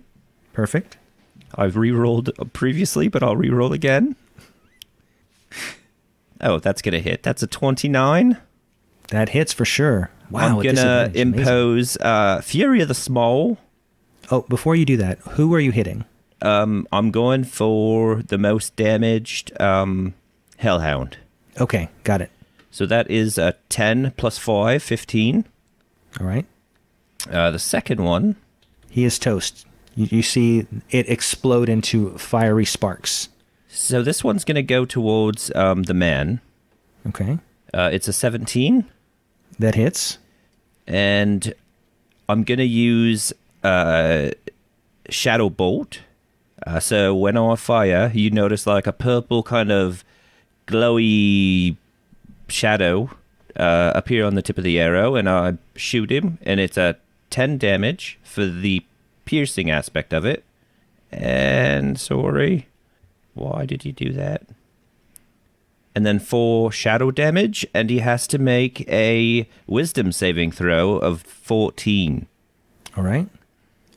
He gets an 11 and fails. So what happens? So now he can't see himself falling infinitely for the next until the start of my next turn. Okay, so he just thinks he's on stable ground. Yes, he can only see up to 5 feet of himself. 5 feet away from himself. Nice. Okay, cool. And then my third shot, sorry, this is taking a little bit No, there. no problem It's going to at be all. on the other dog. And that was a nat 20, so 31 total. Wow. That one just manages to wipe out all of its health and explodes similarly to the one you had shot first. So is their gore and visceral now just continuously raining down? Yeah. Well, it explodes out, so some of it goes down, but some of it just kind of lands on the roof, lands on neighbors' houses, lands on the dome structure in the middle, and it's hot. So some of it kindles into a fire, some of it just doesn't. It's just like a fireplace spark. Hey, sorry. I did it. Oh no, you did very well, and don't worry, arson is all part of the job description. You know, normally I charge 2 gold for that. Well, it would be certainly worth it. All right. Are you going to move at all, or is that your turn? No, I'll stay where I am. Okay. So in that case, it is Rooney's turn. What you have, just to set the scene, you have one guy who doesn't know he's falling, but is falling. He knows he's falling. He started falling before. But the problem is he got shot by that arrow, and he can't see 5 feet beyond himself, so he's not You sure can what's sti- happening. You can still feel the inertia. Oh, I guess that's true. The wind is blowing on him. The wind is still kind of... So he is screaming in a higher octave now. And then there is one blinded hellhound in full health falling alongside him. I guess I'll just cast Magic Missile at the Hellhound. Okay. I'm sure we'll see like it following and like getting closer and closer as it like loops along with them. But then I'd like to just go over and do like a quick inspection of the door. Like I kind of feel like the threat is somewhat abated at this point. The door that he was at, you mean? Yes. Okay. So there is a giant portal in front of that door currently. Oh, okay. So you can from a distance if you'd like, or Is there Harry, a please. back door? You can go around and check. But that would, I Yeah. think, use up all your movement. There is no other door there. Okay. Magic missile, how much damage does that provide? It's 3 missiles, right? Yeah, it's 3 missiles at 1d4 plus 1. So, 2 damage for 6 missiles. So, For 6 missiles, or so 6, 12 sorry, not 6. for 6 damage total, I see. Yeah, for 6 damage total. Okay. So what you see is the magic missiles try to follow them down and hit them, but then they reappear at the top, and then you see them kind of confused going up and down and then eventually it collides with the dog, And he's damaged, but he's not. It's more of an inconvenience for him at this point. Dang. All right, we're back at the top. Jenny. Jenny's gonna grab her popcorn, sit down, and just watch. From the bar? Okay. No, from the top of the roof. No, but I mean, you got the popcorn at the bar, if I recall. Yeah. Okay. Nice. Any encouraging words for your friends or anything? Or Nope. all right. You're just chilling and enjoying yourself. It is their turn. There is nothing they can do. They're falling. They're not. Warmir pleads for his life, and he says, "Please stop. I could reward you. Just please let me go." And of course, there's a Doppler effect to all of that as he's falling. Naturally. And so that's his turn. You can choose to respond or not, but it is Pugsley's turn. What do you think? Should I go again, or? Oh, really? If you fancy another shot, then you are more than welcome. Grandpa, it's not worth it. Here's some popcorn. Once the portal goes away, he's gonna go splat. I'll sit down beside my granddaughter and eat some popcorn. We'll share a nice moment together. All right, you try to put your arm around Jenny, but you're so small and she's so large relatively that you just kind of, it looks like you're just touching her leg. Oh, Jenny puts a wing around him. Oh, excellent. Oh, if it rains, I'll stay dry. You're so nice. Or if there's any more hellhound goo, right? All right, if that's your turn, then it is now Gatsby's turn. Gatsby is going to shout up and down, I guess. Well, shout with the movement and say, well, the good news is we can free you from this. One of us will be able to cast Featherfall on you. However, before we do that, you must tell us, resolve the information plots of this adventure for me. You see him nodding furiously. No, you tell me now. While he's falling? Yeah. Oh, he can see more than 5 feet now as well. Okay. So, well, he can hear, and since Gatsby is kind of moving his head along the flight path, his words are very clear. And it's a little bit muffled because of the wind and everything, but what you end up getting is he's smuggling diamonds in the stomachs of pythons because there's an embargo against diamonds, but not against pythons, and pythons digest very slowly, and so he stuffs the pythons with diamonds, brings them in, and makes 20x profit from their normal amount.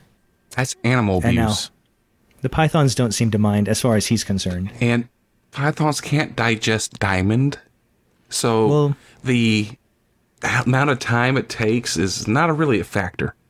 Looks like the diamonds are in perfect shape then. Then we'll also ask about any connection to the bakery across the road. Just want to see. Yeah, or ties together. Improbus. Yeah, and all that general jazz. And where He doesn't know. I also forgot that Gatsby is technically telepathic, so we can ask all this. Oh, perfect. Yeah. And it's much more clear what you hear. And so he doesn't know who Improbus is. He doesn't know really much about the bakery. He does know that there was a Tabaxi journalist that was kind of getting in his business that he wanted gone. And so he went to his friend Tony to see if Tony could help. Okay, so that all ties together fairly neatly. Now I've got some bad news. I don't know Featherfall. You hear a scream, a telepathic scream enter your mind. At this point, Runii will just be like, hey, Gatsby, I can just go fly and get him and then... No. No? It's okay. No, it's okay. We can just toss him through the hole. Okay. Well, you'd have to scoop him up first. Oh, we got shovels. Okay. Oh my gosh. If you really want to, I can literally just go and fly and fall with him and then don't catch worry him. about it. No, it's okay. So don't worry about it. Anyway, I've always wanted to do this. So one of the fun things about that spell, which is called Arcane Gate, is that I can use part of on my turn. I can rotate the rings. Oh, okay. So I can rotate that top ring to point at whatever I want. So I'm thinking either we point it... I'll take a vote on this one. Either we point it at the glass dome, so when he pings out of it, he'll just smash. Was the dome straight glass? It was... I don't think I mentioned it's stone. It's just like a stone building, but it's Okay, it's so a he's dome. not gonna smash through it. Otherwise, we point it 45 degrees up at the sky and see how far he goes. 45 degrees. 45 degrees. 45 degrees. Yeah. Well, Niqamui's she by agreed. the ocean. He might survive if we point him in that direction. I mean, no. Oh, no, but you already agreed. Too late. Well, he said it was a vote, so... And she said, yeah, first. yeah, I think probably shooting it into the sky is probably better than splatting him against the stone. Oh, he's going to go splat either way. That's the fun part. That top one is 500 feet in the air, right? Yep. Yeah. So if you like completely turn it around and at 45 degrees, he's going to go like up still more and then over. Correct? Yeah. So I've put the numbers into a calculator already. I've pre-planned this. It's the only thing I pre-plan is projectile motion. So 45 degrees launching. Initial height is 500 feet. Terminal velocity for a human being is about 200 kilometers an hour or 120 miles an hour. So pointed at the ocean, because Niqamui's on the beach. He will travel 427 meters. Oh my god. Well, that's. I think we're ignoring air resistance, but that's fine. It's magic. So 419 instead. Hang on, let me just translate it into feet for. Okay, 1,400 feet. Holy smokes. He will travel before smacking into the water and presumably dying. Oh, yeah. All right. He's traveling at terminal velocity when he hits that water. It's like hitting a brick wall. He is dead. So he is tumbling. As you shift the angle of the gate, while he's falling, you shift it so that he goes up and out toward the ocean. He's tumbling head over heels as he's flying through the air, still screaming, and you're amazed at this guy's persistent lung capacity. Just as he goes, and the hellhound again, not really bothered. He's just like, oh, okay, I'm flying through the air now. They both crash 1,400 feet away, and or that was, yeah, was that half a kilometer effectively? Yes, more or less. Okay. And so they land in the water. The impact of the water kills Waromir, but you never are able to recover his body. And same thing with the Hellhound. And so they're gone. So any thoughts of putting him back through the portal, it is now impossible. And so we'll drop out of initiative. We have 2 folks on the roof eating popcorn, 2 folks by the doorway. No, I'm sorry. Runii is now behind the domed building, and Gatsby is, I believe, 10 feet away from the front of the building with a giant portal in front of you between you and the domed building. Now, quick question. Does anyone else want to go? I'm No. good this time. No, are you sure? Okay. Well, if you can lower it by, Oh, no, I can totally lower it. Yes, sure. yeah, why not? like 10 feet off the ground, then I'll have a go. Yeah, okay. So I'll lower one of that top portal down to about 10 feet off the ground. And Jenny jumps through. Be careful, honey. You're such a loving grandpa. So Jenny jumps off the roof into the portal, reappears at the upper portal at a 45-degree angle, is able to sail over the domed building, and is coming to crash upon Runii. But Runii sees this, and I need you to make a dexterity saving throw. Oh boy. That's a 15. You barely get out of the way in time. You're able to kind of tumble out of the way right as Jenny, with her full force, comes crashing down next to you. And she is jubilant and excited because she just got to effectively ride a ride and is like, wee! That was fun. You gotta try it. You escaped with your life. I think I'm good, Jenny. I'm glad you had fun, though. Grandpa, your turn. Oh, these old bones. Do it. Yes, sweetie, of course. And he'll jump in also. All right, you jump in, but because you're lighter, the acceleration isn't as great, and so it manages to launch you directly. You're on the very tip top of the dome, and so you land with, I guess you should also make a dexterity saving throw because you're on a curved surface. All right. I got you. It's a 22. Oh, you land with grace, and you're right on the top, and then you can wave at, if you choose, to wave at your compatriots inside. Where you land, there is a skylight right below you, and you manage to crack it slightly, but it still has integrity. But as you look down, you see a mountain of diamonds inside the dome. Honey, Yeah. I have something really nice for you. Really? Yeah, we just got to get in this building. Oh, that's easy. Gatsby, turn off the portal. I'm going in. What, does that turn off the portal or turn on the portal? Off. Gatsby, I think you like this very much as well. I'm sure I would. Okay, I would turn off the portal. You're sure you don't want to go, Runii? It seems very fun. I'm fine for now, thank you, though. Actually, give me 1 second. I will just move that top portal again just to 90 degrees directly above the skylight. So we can all just hop in the bottom portal and land on top of it. Jenny cannonballs. Oh, yes. You cannonball first and smash it. Oh, I'm Yes, going to get out the way first. So as Jenny jumps through, she crashes through the skylight, but dexterously, Pugsley's able to somehow jump and curve out and around, but then on top of Jenny, pursuing her down into the domed structure, and you land. It's a little bit rough of a landing, but since the diamonds are smaller, it's kind of almost like a sandbag effect. You kind of come crashing down, and all these glittering diamonds smooth out all around you. Oh, Grandpa was wrong. There's nothing in here. Guys don't have to come in. Shut up, Grandpa. Just let me have this. All right, sweetie. All right. Are you going to put any of these diamonds into your pack? I assume, Jenny? As many as I can if I can get away with it. There's no one stopping you. So there's approximately, I want to say it's on the order of like 150,000 gold street value of diamonds. They would be worth less, but because there's an embargo, there's an inflated price on them, so you're able to just put them all in your pack. Hey, can't spend them anyway since there's an embargo.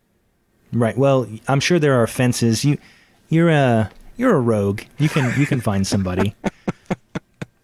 So you're able to also the door opens easily from the inside, so you're able to exit the dome, and then you reunite with Runii and Gatsby, and they saw the you see as you reunite with them, Felix and Alette come to the back of the pet shop because they saw the portal business. Like, it was very obvious what was happening, and they saw the owner launched screaming into the ocean, and they come over wide-eyed like, what happened? He got rowdy. Well, your issue is taken care of. No one's going to be going after you anymore, Alette. Oh, thank goodness. Can you tell me the details of what happened? I would like to write it in the newspaper. That's between you and Gatsby. I think not. I think this is my scoop. Aye, you helped, of course, but it was my initial investigation that led us here. Well, it may have been your initial investigation, but your initial investigation went absolutely nowhere and got you killed. That is true.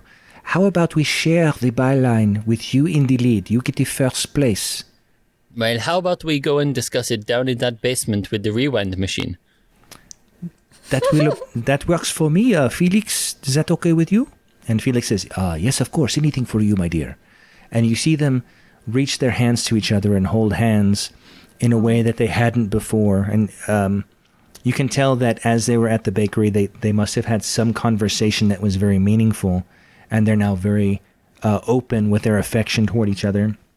And as you walk back to the bakery, toward the back where the portal is, Alette, you can hear Alette talking to Felix. And he said, you do not have to pretend anymore that you are something you are not. My grandmother tell me a saying that is very important that you should hear. It goes like this. It is, don't be afraid to become unmade.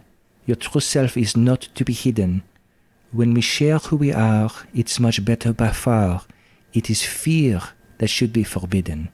And as Felix hears these words, he internalizes that he's been using this portal to enrich himself or make a name for himself in a way that was not him. And he understands that who he is far more than that. He doesn't have to pretend to be something he's not, but he can just be Felix. And he's like, I understand, my dear. I want to live in the truth. I no longer want to believe the lie that I am something I am not. And the first truth that I know is that I love you and that you love me. Let us join our lives together, and I will help you seek whatever truth that you are pursuing. I will be by your side. I'm so happy to have you in my life. And you're walking toward the portal, and then he's like, adventurers, I cannot thank you enough. I have very little money to offer, but I do not know how to move the portal, but the portal is at your disposal whenever you need. Thank you. Thank you for bringing me the love of my life and helping me to realize what the truth is. You are very welcome, and don't worry, we'll move that portal just as soon as I get the nerds in. Now, how long have you been working on this story? So, we know how many times. I'm sorry? How long have you been working on this story? What do you mean? I do not understand. Your investigation into the story? Oh, Alette. Well, I've been working on it for about a month. Okay, and so 30 times, Gatsby. Okay, thank you. Oh my gosh. No, Felix. Asking. Felix refuses. He's like, no, we will not use the portal to erase memories. We will use it for good. If you refuse, there may be problems. I, of course, cannot outmatch you in your strength and your cunning, but know that the truth will come out. Of course. And then telepathically, I say to Jenny, we'll come back tonight when they're asleep. Absolutely. This story is mine. Oh, don't forget the expose on the bakery guild leader, too. Oh, That exactly. can be Like, your own. Hey, there's a lot of money in this sort of thing. That's all. I will split it, obviously, 75-25. So speaking of which, I think we've come to the conclusion of the story. As an epilogue, you were able to uncover the smuggling operation and put that to an end. And so that was controlled by the Safiosi. And since now their import of diamonds has been halted, their ability to do nefarious deeds has been slowed because they don't have as much funding. You were able to bring Alette back, and she was able to expose the truth about both Tony and the Improbus and him trying to frame Felix. It's worded differently, like Alette writes an expose about what the Bakers Guild is up to and why they're trying to undermine people. Felix decides to step away for his safety and the safety of those he loves, but Improbus is brought up on charges, and in disgrace he steps down as head of the Bakers Guild. And then, of course, Waromir is never to be heard from again, and Jenny is super rich. I mean, she was already. Right. And so I'll let you determine how you split the funds there. But all of you got the upfront money from Improbus, but you do not get, even though you accomplished your mission. No, actually, I'll say that the story that Alette sends out is delayed, such that you do get compensation because Felix agrees not to be a baker anymore, and so he's not in the picture. Improbus pays you the remainder of the sum, but then the expose comes out, and then he's taken down. So you get the money from accomplishing the mission.